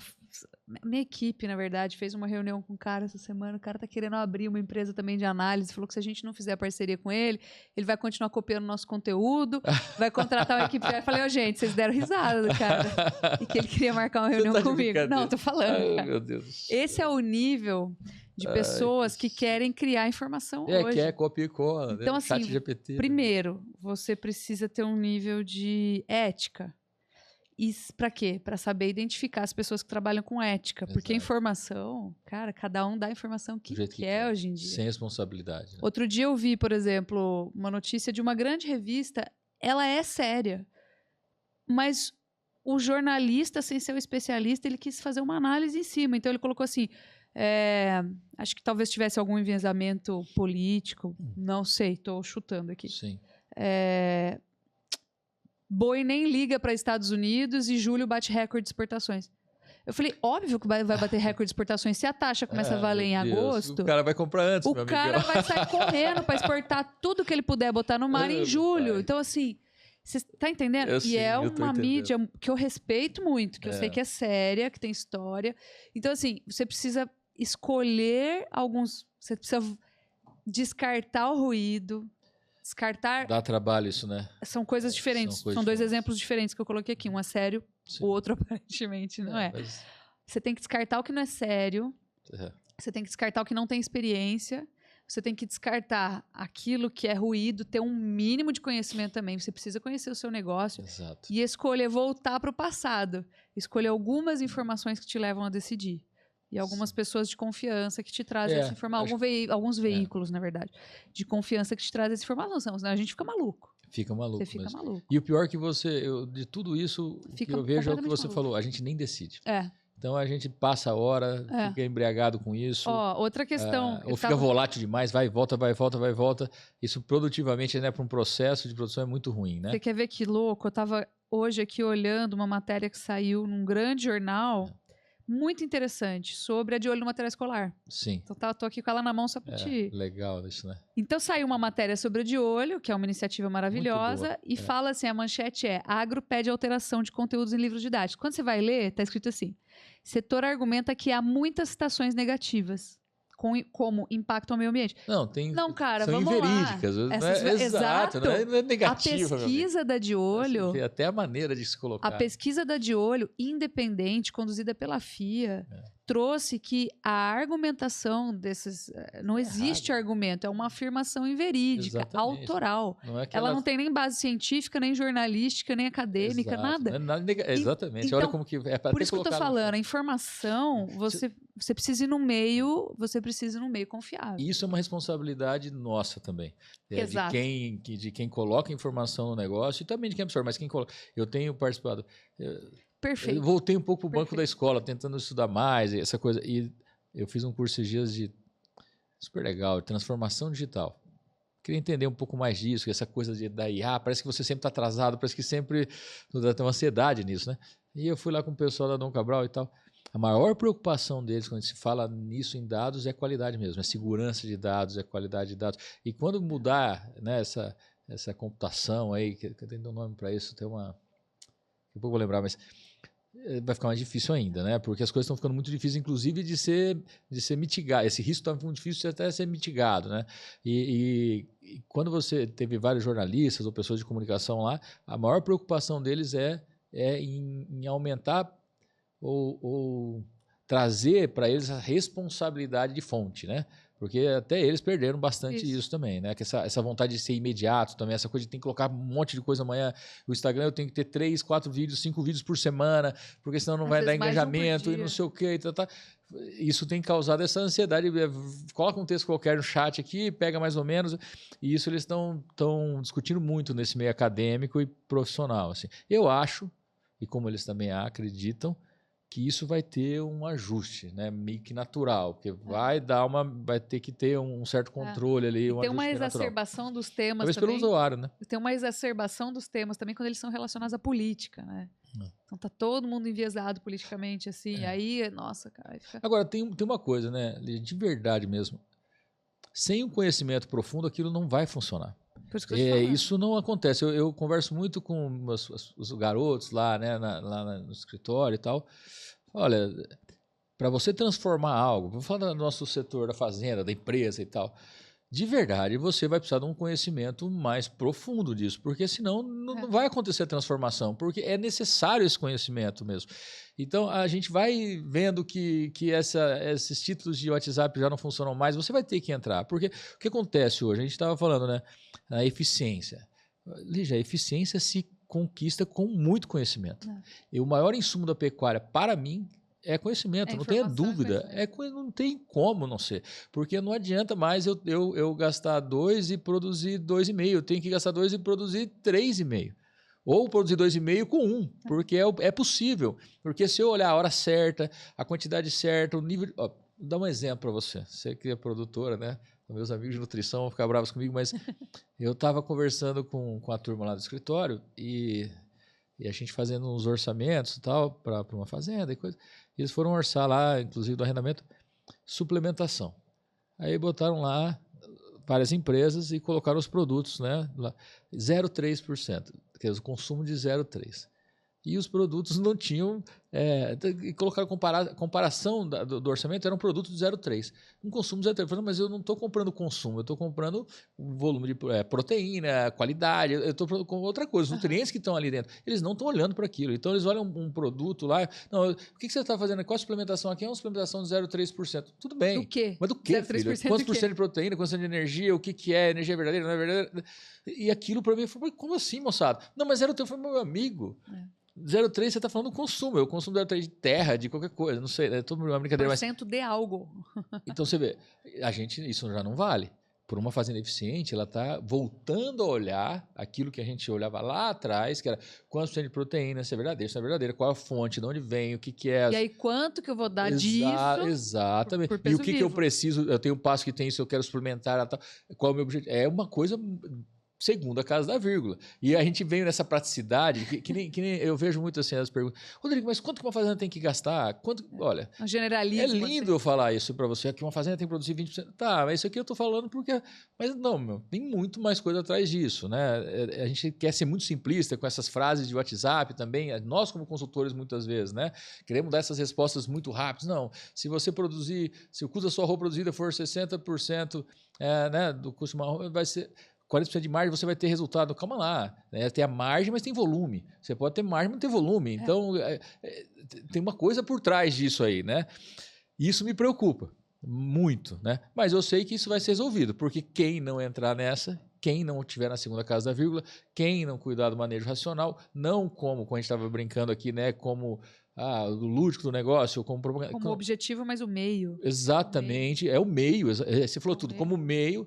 Quem não tiver gente treinada, capacitada, morando bem e sendo respeitada, quem não tiver, não vai conseguir sobreviver. Vai. Né? E vou dizer, não vai, cara, você quer ter funcionário melhor do que a média, para desempenhar mais do que a média, você precisa pagar mais do que a média. E ainda bem, eu vou falar, porque nós temos... Você me falou, eu vi num podcast seu, você falando uma coisa, a gente tem uma responsabilidade com a terra que a gente tem, de produzir em cima dela. E é verdade, você concorda? Não tem que produzir. Se alguém está produzindo 5 e a gente tem, no mesmo ambiente, a condição de produzir 15 arrobas, nós temos que produzir 15. É a nossa responsabilidade. Acho que foi alguém aqui estava no podcast, vocês falando sobre isso, eu achei maravilhoso aquilo. Tem toda a razão. É uma responsabilidade. Então, eu acho, olha, é o jogo. Você sabe que eu nasci gostando muito de boi, né? É uma coisa inata, assim. Então... Até brinco que meu irmão gosta muito de cavalo. Ele gosta de cavalo e boi. Tá. E eu achava que o cavalo... Isso é gosto, tá, gente? Isso é gosto. eu tenho muitos apaixonados aí por cavalo. Não, quadriciclo, tá tudo certo. O que eu tô brincando é que... Nossa, no fim de semana eu vou montar. Eu falava, não quero montar, eu quero montar para ir atrás do boi. O cavalo era um veículo era um meio pra gente poder ter um objetivo que era criar. E aí eu encontrei a minha dupla vocação, né? Primeiro é boi e a segunda é economia. Porque na primeira aula de economia lá, você aprende que o que o economista faz? Ele encontra a melhor forma de alocar os recursos disponíveis. É isso. Isso é um ponto-chave, né? É isso. Essa é a primeira aula de economia. Qual que é o objetivo do economista? Você 18 aninhos lá, primeiro ano de faculdade. É encontrar o melhor meio de alocar os recursos disponíveis, sem que haja desperdício. Entendeu? E é isso. Vai muito nesse lado mesmo. Aí as coisas começaram a se encaixar para mim. Eu fui fazer economia depois, né? E eu falei, eu sou muito assim mesmo, sabe? você precisa usar aquele potencial, mesmo que o uso não consiga ser imediato. Porque muitas vezes você não consegue todos os recursos, até porque se aplicar tudo que poderia ser aplicado naquela terra de imediato, até você girar a roda, tomar os teus tombos ali. Eu tive aqui com o Ernesto Koser e ele falou, né, cara, você não vai conseguir fazer manejo em faixas, aqui pastejo em faixas, na fazenda inteira da noite pro dia. É um microcontrole que você tem que fazer. Então tem que começar num pastinho ali, depois você estende, depois o gado já tá treinado. Pelo pastejo, Ernesto, né? Então, mas essa visão é muito interessante, né? Porque esse é o ponto. Tem a curva de aprendizado também, tem bastante coisa envolvida com isso. Essa é uma questão que a gente tem no Brasil. Vamos colocar não sei quantos bilhões de reais aí para reformar a pastagem no Brasil. Eu falei, o que adianta? Não é assim. Você precisa primeiro aprender a manejar. Foi que nem da terra, né? Vai degradar tudo de novo, cara. Exato. Então, assim, a pressão econômica extremamente acirrada que a gente tem, inclusive hoje, a gente acabou de falar da taxa de juros, a pressão econômica, ela te obriga a buscar caminhos, senão você não vai sobreviver.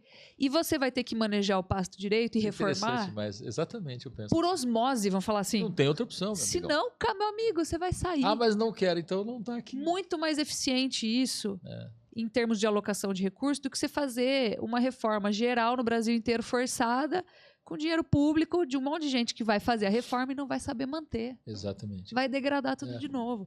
Então, assim, essa que eu acho que é a realidade da pecuária. Sim. A realidade da pecuária é, ou você busca eficiência e consegue produzir os 15 numa área que hoje está consumindo, mas seguir uma ordem de fatores, né? Exato, e tem um processo para isso. É possível fazer. Aí tem o conhecimento. Quando eu falo conhecimento, tem tudo isso, pô. Tem um jeito de fazer. Que nem os caras falam muito também de equipe para mim. De verdade, Lígia. Eu não consigo... Reclamando, né?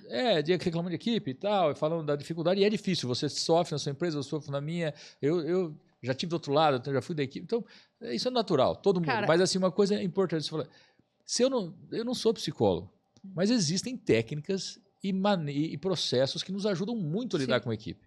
Organograma, função, essas coisas que a gente escuta há milhão de anos. Se você fizer, 50%, 60%, 70% dos seus problemas vão estar mitigados, assim, resolvidos. Nós temos também, de fato, um problema. Nós temos uma escolaridade baixíssima. Tem lá, exato. Primeiro lugar, isso hoje está no mundo inteiro, mas o Brasil está nos últimos rankings aí de educação. Não tem melhorado, esse é outro fato. Não tem melhorado, tem piorado. As instituições têm ficado piores. Se a gente olhar o nível da educação hoje, você pode colocar aí que os próximos 10 anos estão... A gente está ferrado com mão de obra. Então, como a gente tem um problema de mão de obra e tem uma mudança de geração mesmo. E que ela também tem um comportamento diferente com relação ao trabalho. Você concorda? E é fato, não temos como Mas como existe isso, nós vamos ter que criar processos... que resolva isso. Para reduzir mitigar o risco. É isso, E tem toda a razão. E é uma realidade. Possibilidade. Olha que coisa interessante. Mas olha que eu fico arrepiado com isso, porque eu adoro isso aí. Eu vou te contar uma história rápida. Mas como é legal o agro, né? Eu sou de Dourados e meus amigos são de 40 anos. Então eu tenho lá, esse comprou essa fazenda, inclusive é de 42, tem outro. Um desses amigos meus de 42 anos de amizade, que eu conheço desde os 5 anos, conheço assim, convivo diariamente com eles, ele é um engenheiro. Boa parte dos meus amigos foram para a engenharia, boa parte deles. E esse é um engenheiro. Então, e eu dentro da pecuária, como você falou que você gostava, você encontrou dentro da pecuária, né, ou na economia o gosto ali, entendeu por que você gostava das coisas. Eu também confesso a você, né? Eu adoro o ambiente de fazenda. Eu gosto de estar lá, gosto de cavalo, eu adoro aquele cavalo e tal. Mas o que mais é interessante para mim é o negócio da pecuária. Quando eu falei que tudo que eu sei de gestão eu aprendi naquela semana com o Antônio, na verdade que o ambiente que eu estava era propício, né? O solo estava fértil, estava pronto para que aquela semente fosse plantada, porque aqueles dois caras que eram meus patrões ali tinham feito isso, né? Eles tinham mostrado um pouco do negócio. Então, eu gosto mais do negócio da pecuária, do que está por trás do negócio. Isso me interessa muito. Então, para mim, tudo é meio. Então, manejar pasto é meio. Claro que eu adoro gado, mas isso é meio. Então, eu gosto do negócio, como você disse. Então, por eu gostar do negócio, eu sempre me interessei muito por esse negócio de processos. Eu sempre achei que a pecuária 4.0 vem na melhoria dos processos. E esses meus amigos são engenheiros mecânicos, trabalham em grandes empresas. Então eu ligava para eles e falava assim, fulano, né, tem um Heber, pô, como que... Heber não, né? Torto, a gente fala apelido. Amigo, como que faz isso aqui? E eles me davam certas dicas, mas eu percebi que eles não davam muita moral. E eu ficava bravo, cara, e eles não conseguiam enxergar por que eu queria saber daquilo. Esses caras foram, ao longo do tempo, evoluindo. Esse meu amigo do financeiro veio com fazenda, esse cara engenheiro, ele saiu da empresa e eu falei, ó, você saiu da empresa e ele trabalhou muito com processo, trouxe ele para ser consultor da Terra Desenvolvimento. Quando eu trouxe ele para cá e comecei a andar as fazendas com ele, ele falou, ele me chamou de negão, negão, agora eu entendi por que você ficava me incomodando com aquilo lá, porque tem tudo a ver aquilo que a gente faz na indústria, né, no Lean, nos kaizens da vida, com esse negócio. Então tem uma oportunidade gigantesca ele, tem uma gigantesca, eu acho ótimo essas coisas todas, né? Então tem muita coisa para a gente fazer, eu estava dizendo, extremamente, ou faz ou tá fora, não tem outra maneira. Mas tem oportunidade, eu fico doido com isso aí. Eu ainda acho que a gente está num ambiente com muita oportunidade. Mas tá. Muita oportunidade, assim, internamente. Eu sei que é difícil demais. É difícil, eu entendo isso. É difícil, né? O produtor é um cara também, ele tem que entender de economia, ele tem que entender de pasto, de biologia, ele tem que entender de gente, tem que entender de... Empresário, né, Rodrigo? Assim, empresário tem que entender de tudo, cara. Da parte fiscal, de gestão de pessoas. Entendeu? É difícil mesmo. E a complexidade de um sistema produtivo, ela incorre em fases muito diferentes, ali, etapas muito diferentes. Né? Você toca num ponto bom. Por outro lado, acho que a grande luta que a gente teve com a Terra Desenvolvimento, assim, que eu confesso que é uma bandeira, acho que foi muito... que era mostrar que a fazenda é igual a qualquer outra empresa. Que o empresário, apesar do produtor não achar, quando chove, ou quando faz frio, ou quando seca, ele também tem o negócio dele, tem interferência no negócio dele. Basta ter um cliente meu que vende cerveja, né? E ele fala, choveu, meu amigo, fez frio, os caras não tomam cerveja. E se ele não tomou ontem, ele não vai tomar 2 hoje.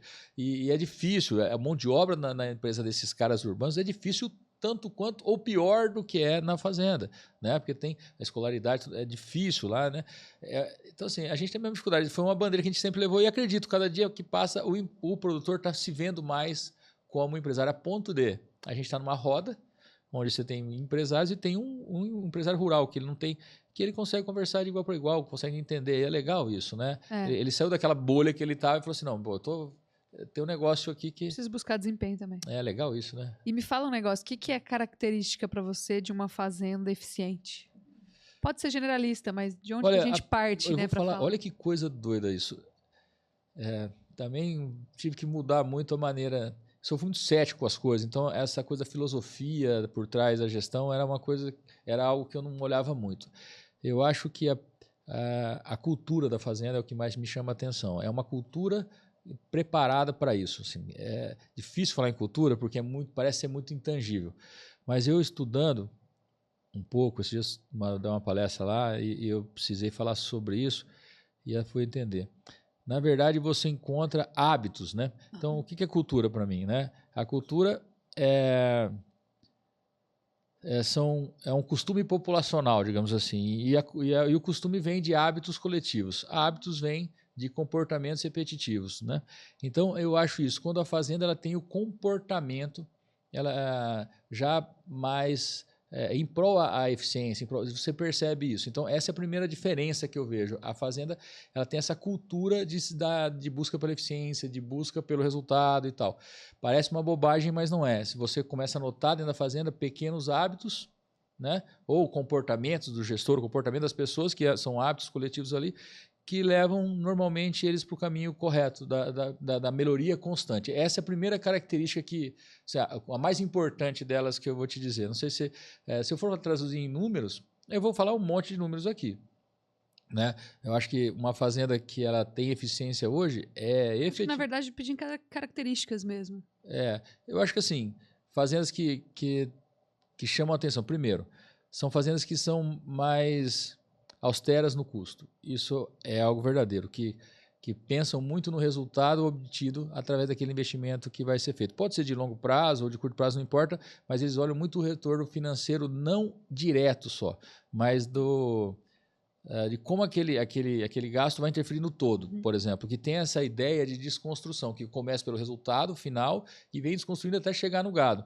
Muitas vezes eu não isolo o gado como sendo o fator mais importante, o negócio é mais importante do que o boi. Então, se eu vou gastar R$100.000 na reprodução, por qualquer que seja o motivo, eu vou ver o custo direto daquilo, mas eu vou ver se tem outro lugar que eu vou gastar R$100.000 ou não gastar esses R$100.000 vai fazer diferença no meu negócio. Então, esse pensamento um pouco mais do resultado para o produtivo, né? O produtivo sendo o meio que vai me gerar o resultado. Isso é uma característica, não só, principalmente dos gestores. Esse é um fato.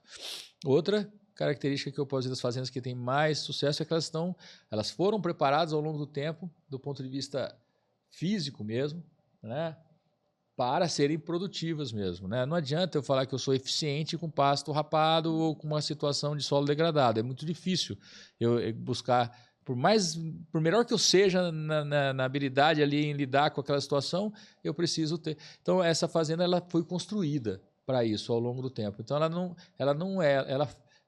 é hoje é um filme isso aí, né? Não é uma foto só.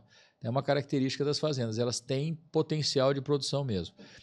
Eu vejo que cada dia que passa, aquelas fazendas que estão em ambientes que são muito engessados do ponto de vista produtivo, por exemplo, tem mais dificuldade do que as outras. Então, se eu estou um exemplo, Pantanal.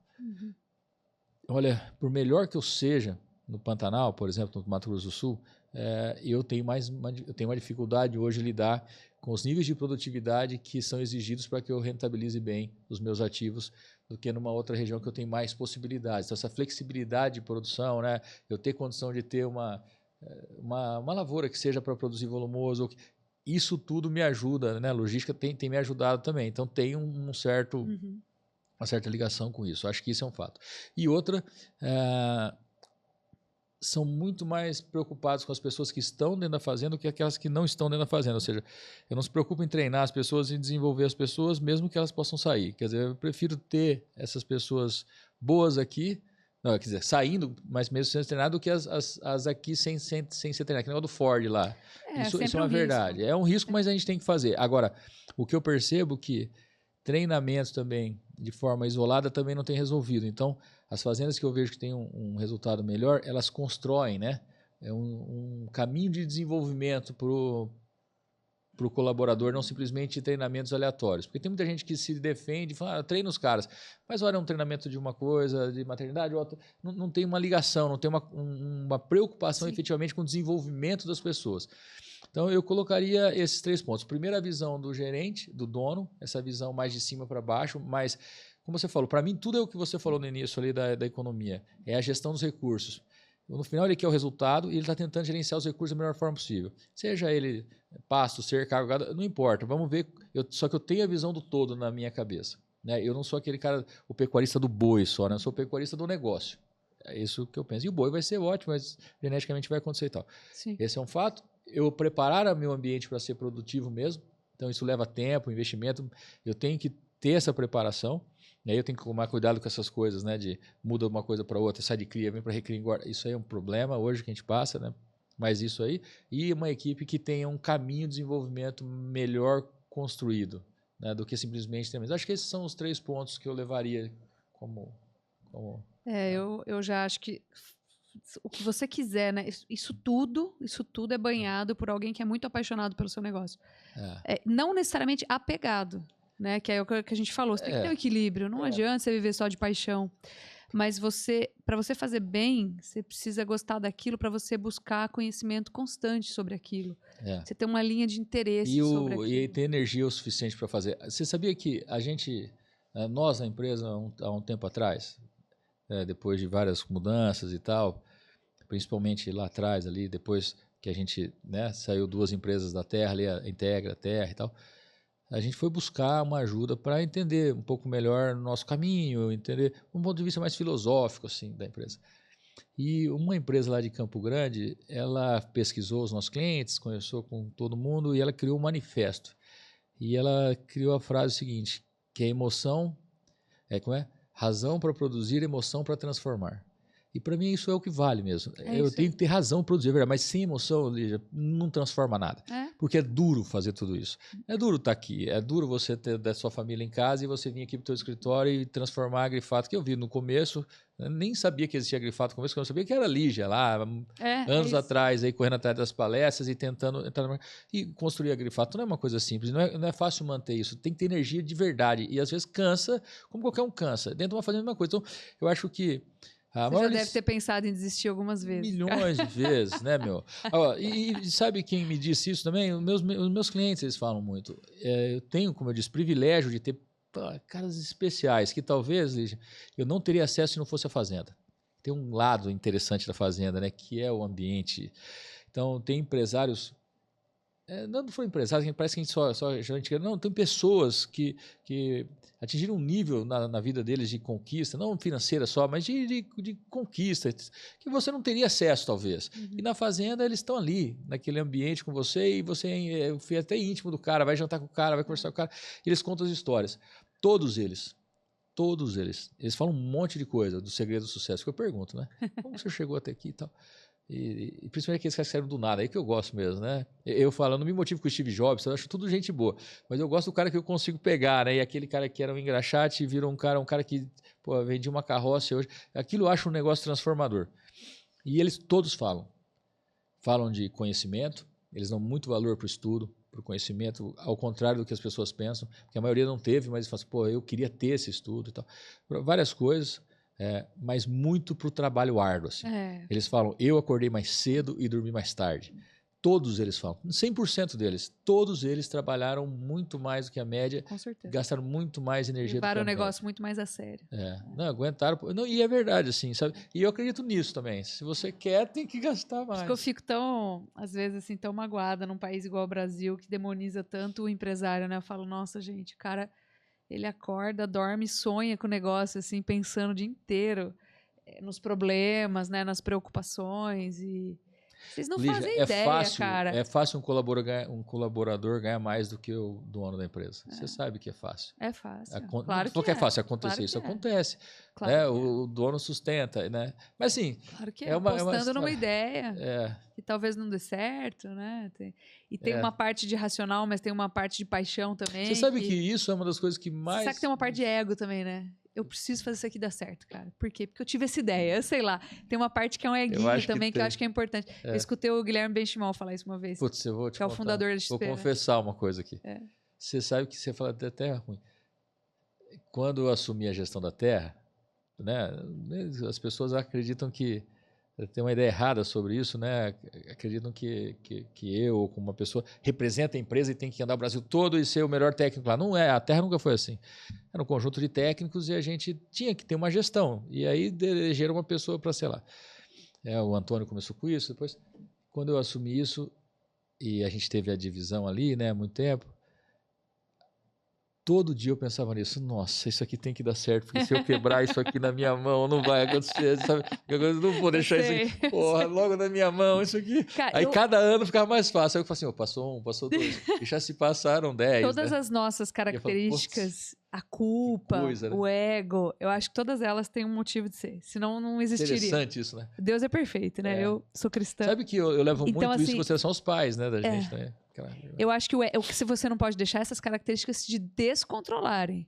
Então, o ego não pode estar acima de qualquer outra coisa. Até porque numa instituição talvez uma grande importante e talvez o mais perigoso deles, né? É o poder, quando você tem o poder, o ego, ele pode ser um... Ao mesmo tempo, quando ele é muito grande... O ego e o poder pode ser quando ele é muito grande, ele é muito frágil também, né? Qualquer coisa que ofende o ego ali te desestabiliza absurdamente. Então, assim... Dentro da nossa atividade, a gente sofre isso, Mas isso é importante, cara. Porque eu acho que isso é um instinto de sobrevivência. Não tinha pensado nisso, não. Mas isso existe mesmo.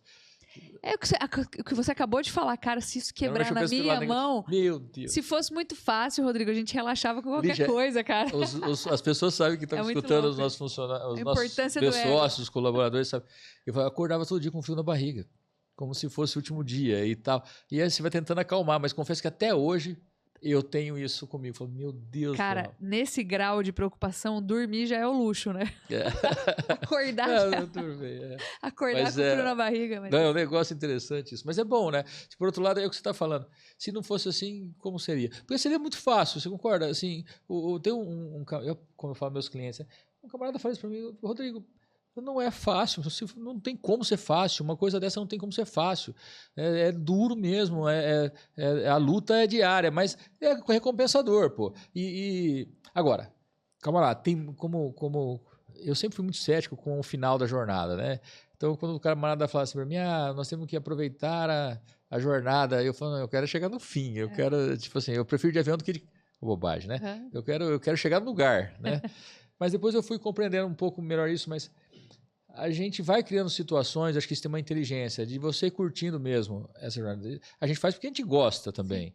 Eu acho que aí que está o que você falou da emoção, né? Você está no seu negócio com emoção que você gostar daquilo, porque é duro, mas é aquilo que satisfaz. Eu tenho cliente meu que fala, Rodrigo, eu penso em mudar a estrutura da fazenda para ele ter um tempo e tal. Não, Rodrigo, isso aqui é o que eu gosto de fazer. Eu não gosto. Olha que coisa. Esses dias ele falou para mim, um camarada, comprar, vender uma fazenda, não sei o que tava. Rodrigo, olha o que ele me disse, 100 milhões de reais, 100 milhões, Lígia. Que diferença vai fazer para mim? Aí logo ele falou porque 100 milhões é muito dinheiro. Ele não quis dizer, esse cara dá valor para... Esse cara é um cara que usa a frente e o verso de uma folha e se você não usar, ele acha um desrespeito. Por falta... Então ele é do meu time. E eu aprendi com ele a ponto de não ser igual. Assim, né? Mas eu acho que ele está certíssimo, eu respeito ele muito bem. Mas o que ele quis dizer? Hoje eu tenho tudo que eu preciso para fazer aquilo que eu gosto. Aquilo que eu faço é aquilo que eu gosto. Aquilo que eu vivo é o jeito que eu gosto. O dinheiro é um instrumento. Se vier 100 milhões a mais, eu não vou fazer nada diferente do que eu já faço, porque é o que eu gosto. Então, esse nível de maturidade é bacana. Isso é bacana demais. Bacana. Você fala assim, agora esse cara, ele me ensinou uma coisa, né, que eu ia aprender talvez com 70 anos. Né? Ele explicou exatamente isso. Então, o caminho é gratificante. Tem clientes que falam, pô, isso aqui eu gosto de acordar, não me tira isso aqui eu quero fazer. Eu gosto de acordar, eu gosto de fazer isso, é a minha vida. E as fazendas desses caras realmente prosperam.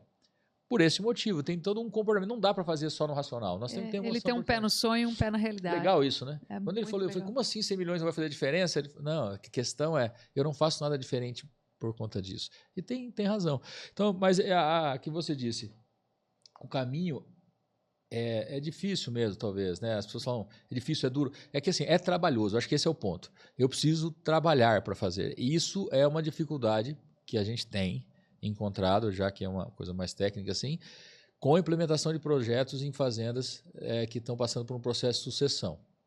Né? Isso é realmente uma coisa que, olha, o equilíbrio precisa acontecer. Para que você tenha esse resultado, existe um equilíbrio entre esforço, né? E dinheiro. Não é só dinheiro que eu preciso, não é só tempo, você tem que se esforçar. Se você quer produzir 20 arrobas por hectare ao invés de 10, realmente vai exigir mais trabalho na de 20 que a de 10. Agora, não quer dizer que isso é uma coisa interessantíssima, que a de 10 é mais arriscada do que é menos arriscada que a de 20. Não, porque muitas vezes a eficiência e o trabalho traz a segurança junto.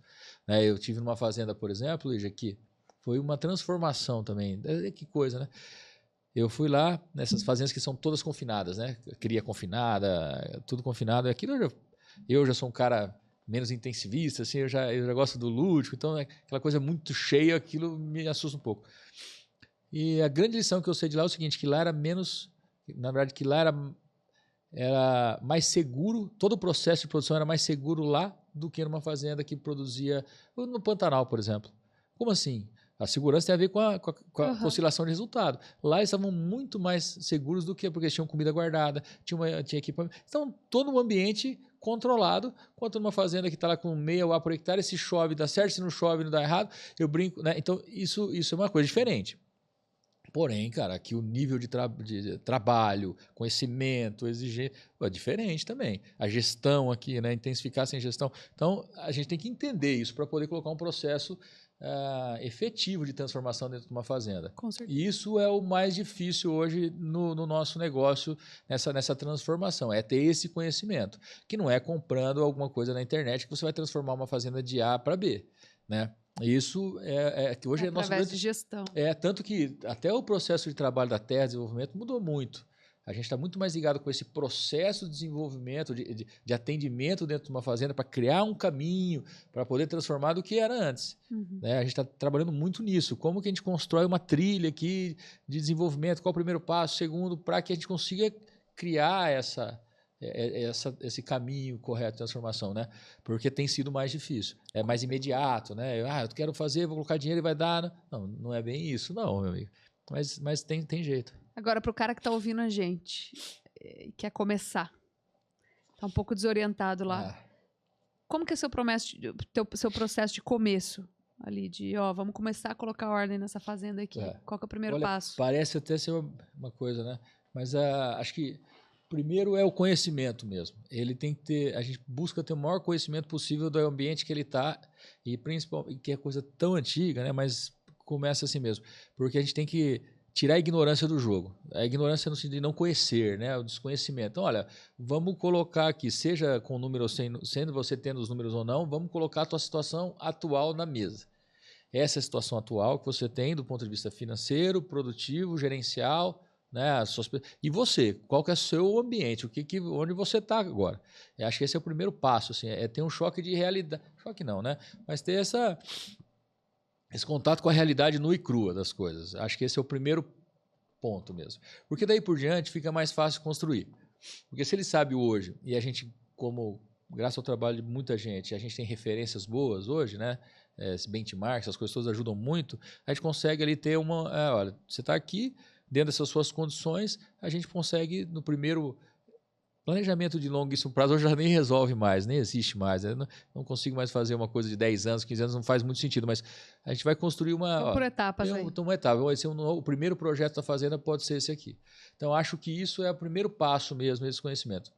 Depois, a gente sempre tem que começar, na minha opinião, para tentar identificar, nesse processo todo, quais são os comportamentos que são os principais que eu preciso mudar ou reforçar, para que eles virem começar a construção da cultura da fazenda. Antes de começar o investimento, eu preciso saber, olha, se eu quero ter essa fazenda aqui, eu preciso ser mais eficiente do ponto de vista de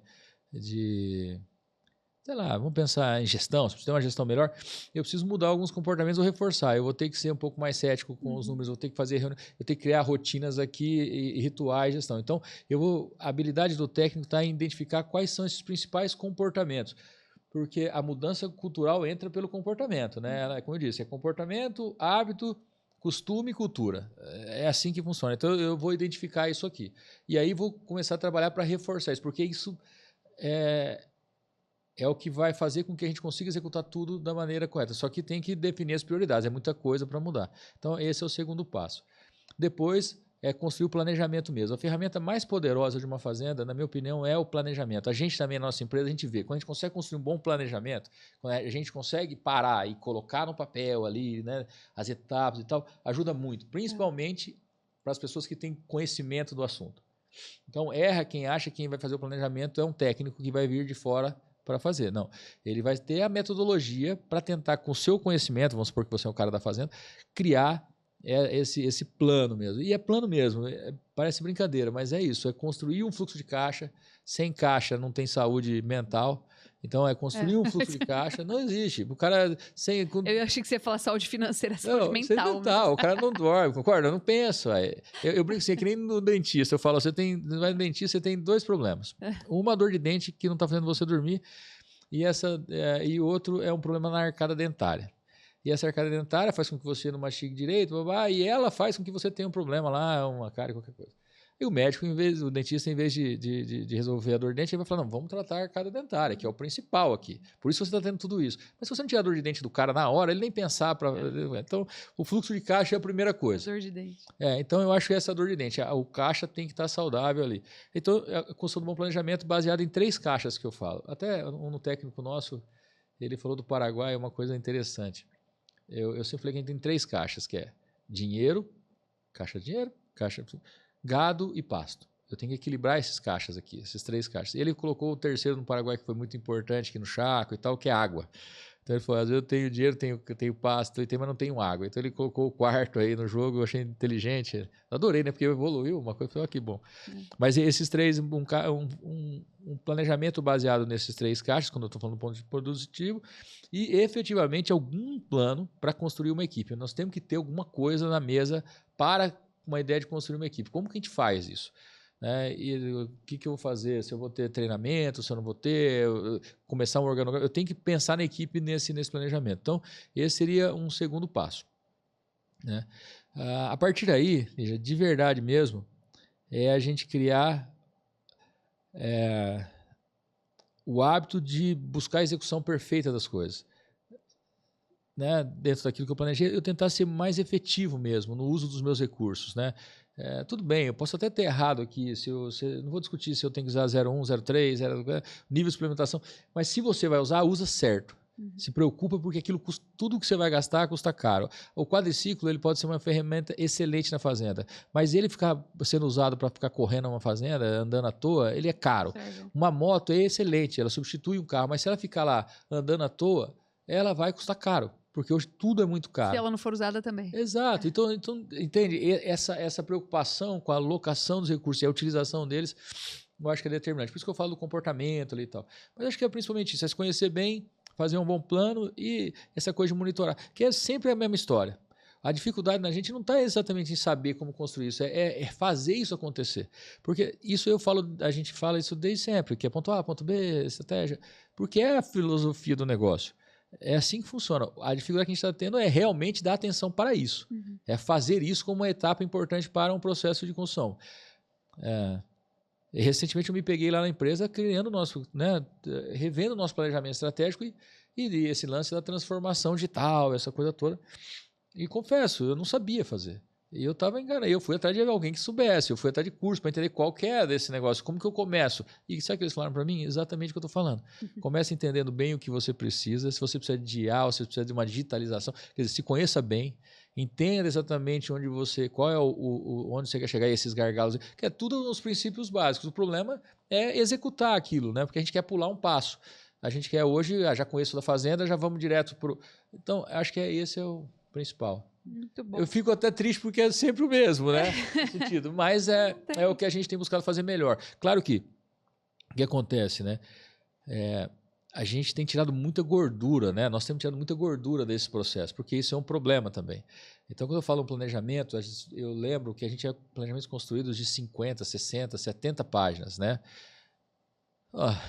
É legal, mas se você não tirar do papel, nada serve. Então, uma preocupação é ter aquilo que você vai efetivamente usar. Ou seja, a distância ali entre o planejamento e a execução. Exato, e tem que ter, e a preocupação é desde o início. Então o cara fala, Rodrigo, mas o que tem um planejamento de ter 60 páginas?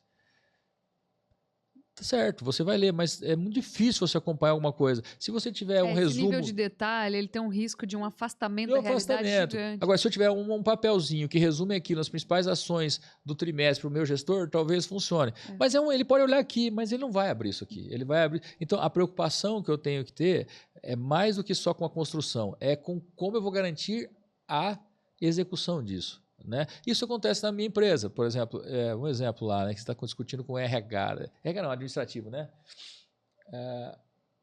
Sempre tem uma brigazinha entre produção e administrativo. Na fazenda acontece, na empresa acontece, e a gente marcou um treinamento, por exemplo, para acontecer. A obrigação do cara que construiu essa trilha e tal, não é só em determinar o que as pessoas precisam ser treinadas, o que precisa ser desenvolvido. Não é só montar esse calendário e passar para eles. É fazer com que essas pessoas participem desse negócio. O projeto delas é fazer com que essas pessoas participem. Então eles estão, mas eu já mandei um e-mail para essa turma 2 semanas atrás, 6 semanas atrás, dando treinamento. Eu falei, meu amigo, se você não ligar um dia antes, se você não pegar na mão... mas isso aí não é obrigação. É obrigação sua. Tem um dizer da Nike... Você viu aquele filme? A Nike, né, eu não conhecia, depois eu fui no filme dela... O seu trabalho só termina quando todo o trabalho termina. Aquilo eu achei uma coisa sensacional. É isso aí. Né? Eu falei, o teu trabalho do administrativo só termina não quando ele assistiu o treinamento. Quando ele assistiu o treinamento, ele se desenvolveu com aquilo e que lá na frente ele está executando um trabalho melhor. Né? Então, essa preocupação eu acho que é mais latente hoje e acho que tem nos ajudado bastante a melhorar os processos. Essa preocupação com a utilização. Mas isso vai vir do líder. Sempre, né? Esse é o ponto. Eu tenho dó do líder, às vezes parece um Superman, mas não é, mas ele que determina isso mesmo, assim. No final das contas, ele que tem que estar com essa preocupação. E de verdade mesmo, a responsabilidade função é maior, dele, né? A preocupação tem que ser maior. E é a função dele, né? Eu demorei para entender a minha função dentro da empresa, agora, como terra de desenvolvimento, né? Eu até não queria falar sobre isso, né? Aqui, Rodrigo, para mim eu sou sempre... O que eu assino quando eu entro no hotel, né? Tua profissão, eu sou tecnista ainda. Eu não coloco empresário, diretor, nunca vou colocar nada disso, mas eu coloco lá. Até perguntei para a Flávia isso. O que você assina? Jornalista, tá vendo? Mas eu fui entender, né? Assino empresária porque é mais curto. Preciso escrever. Eu sou velho. Mas o fato é que eu fui entender que o diretor, por exemplo, como é um gerente, né? Ele é o seguinte, os acionistas eles passam os seus objetivos e a gente dirige em prol daquilo. Eu fico gerenciando os meus recursos, né? Penso no motorista mesmo. Eu estou lá na direção, na velocidade, no câmbio, na quanto eu tenho de combustível. É isso que eu faço, mas em prol daquilo que foi determinado pela ação. Então, é minha responsabilidade mesmo. E eu tenho que assumir ela, porque enquanto eu não assumo ela, as coisas não vão funcionar. Você concorda? Não Concordo. tem. Eu reclamar da minha equipe é a pior coisa que eu posso fazer. Uma coisa eu estou tomando cerveja no bar, falando, pô, mas uma coisa é eu reclamar da minha equipe continuamente, eu que contratei, eu que estou determinando quem treina, eu que lidero. É o que tem para hoje. Se eu reclamar dela, Lígia, quem nada. que é o problema nesse negócio? É como eu reclamar das gerações. Beleza, podemos chorar aqui, a gente pode falar um monte, porque eu adoro falar, né? Até pensei, acho que meu pai falava que eu também não ia dar nada, sei lá, não sei.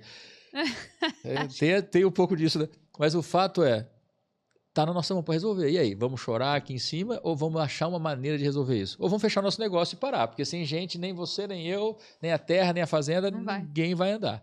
Então, eu não quero parar. Então, nós vamos resolver esse problema. Então, acho que a liderança assumir essa responsabilidade é um fato. Talvez de tudo que você perguntou, seja a coisa mais importante. Então, acho que o primeiro passo de todos, antes de tudo, é você efetivamente assumir a responsabilidade sobre o seu negócio, mas assumir de verdade. Né, a ponto de tomar aquela decisão que você perguntou no início. Será que eu devo continuar com isso ou não? Né? É duro, mas é verdade, concorda ou não? E a gente vai se perguntar isso ao longo do caminho, cara. Várias vezes. É verdade, né? Muito bom, cara. Muito bom mesmo. Obrigado pelo seu tempo. Eu que agradeço muito. Excelente papo. Queria ficar mais tempo aqui. Muito bom. Eu que agradeço, Lígia. Muito bom estar aqui. O papo não falta, né? É bom, né? Tô pensando em fazer uma coisa dessa só para encontrar os amigos. Tem né? que fazer, é uma delícia, tem que fazer. Né? É muito legal. A gente aprende muito.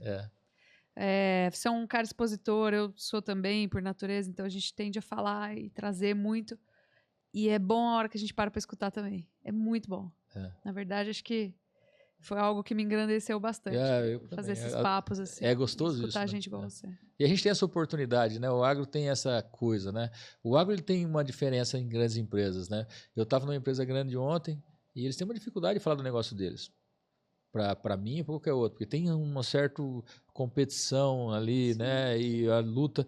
E o agro é muito diferente, né? Como a gente pode falar de tudo, levar para dentro de casa. É uma delícia isso, né? E essa é uma oportunidade muito grande que nós temos, né? Não só como produtores, mas como técnicos também, né? A gente está lado a lado, né? Eu brinco, a terra não sei quem são os concorrentes da terra, né? Quem são os concorrentes da Agrifato. De verdade, tem tanto mercado, tem tanta coisa que a gente trabalha muito mais junto, né? Do que em concorrência. É isso mesmo. Muito bom. Valeu. Obrigada, viu, Eu Rodrigo? Eu que agradeço. Obrigado a vocês aí todos. Valeu. Valeu, turma. Vamos para a próxima.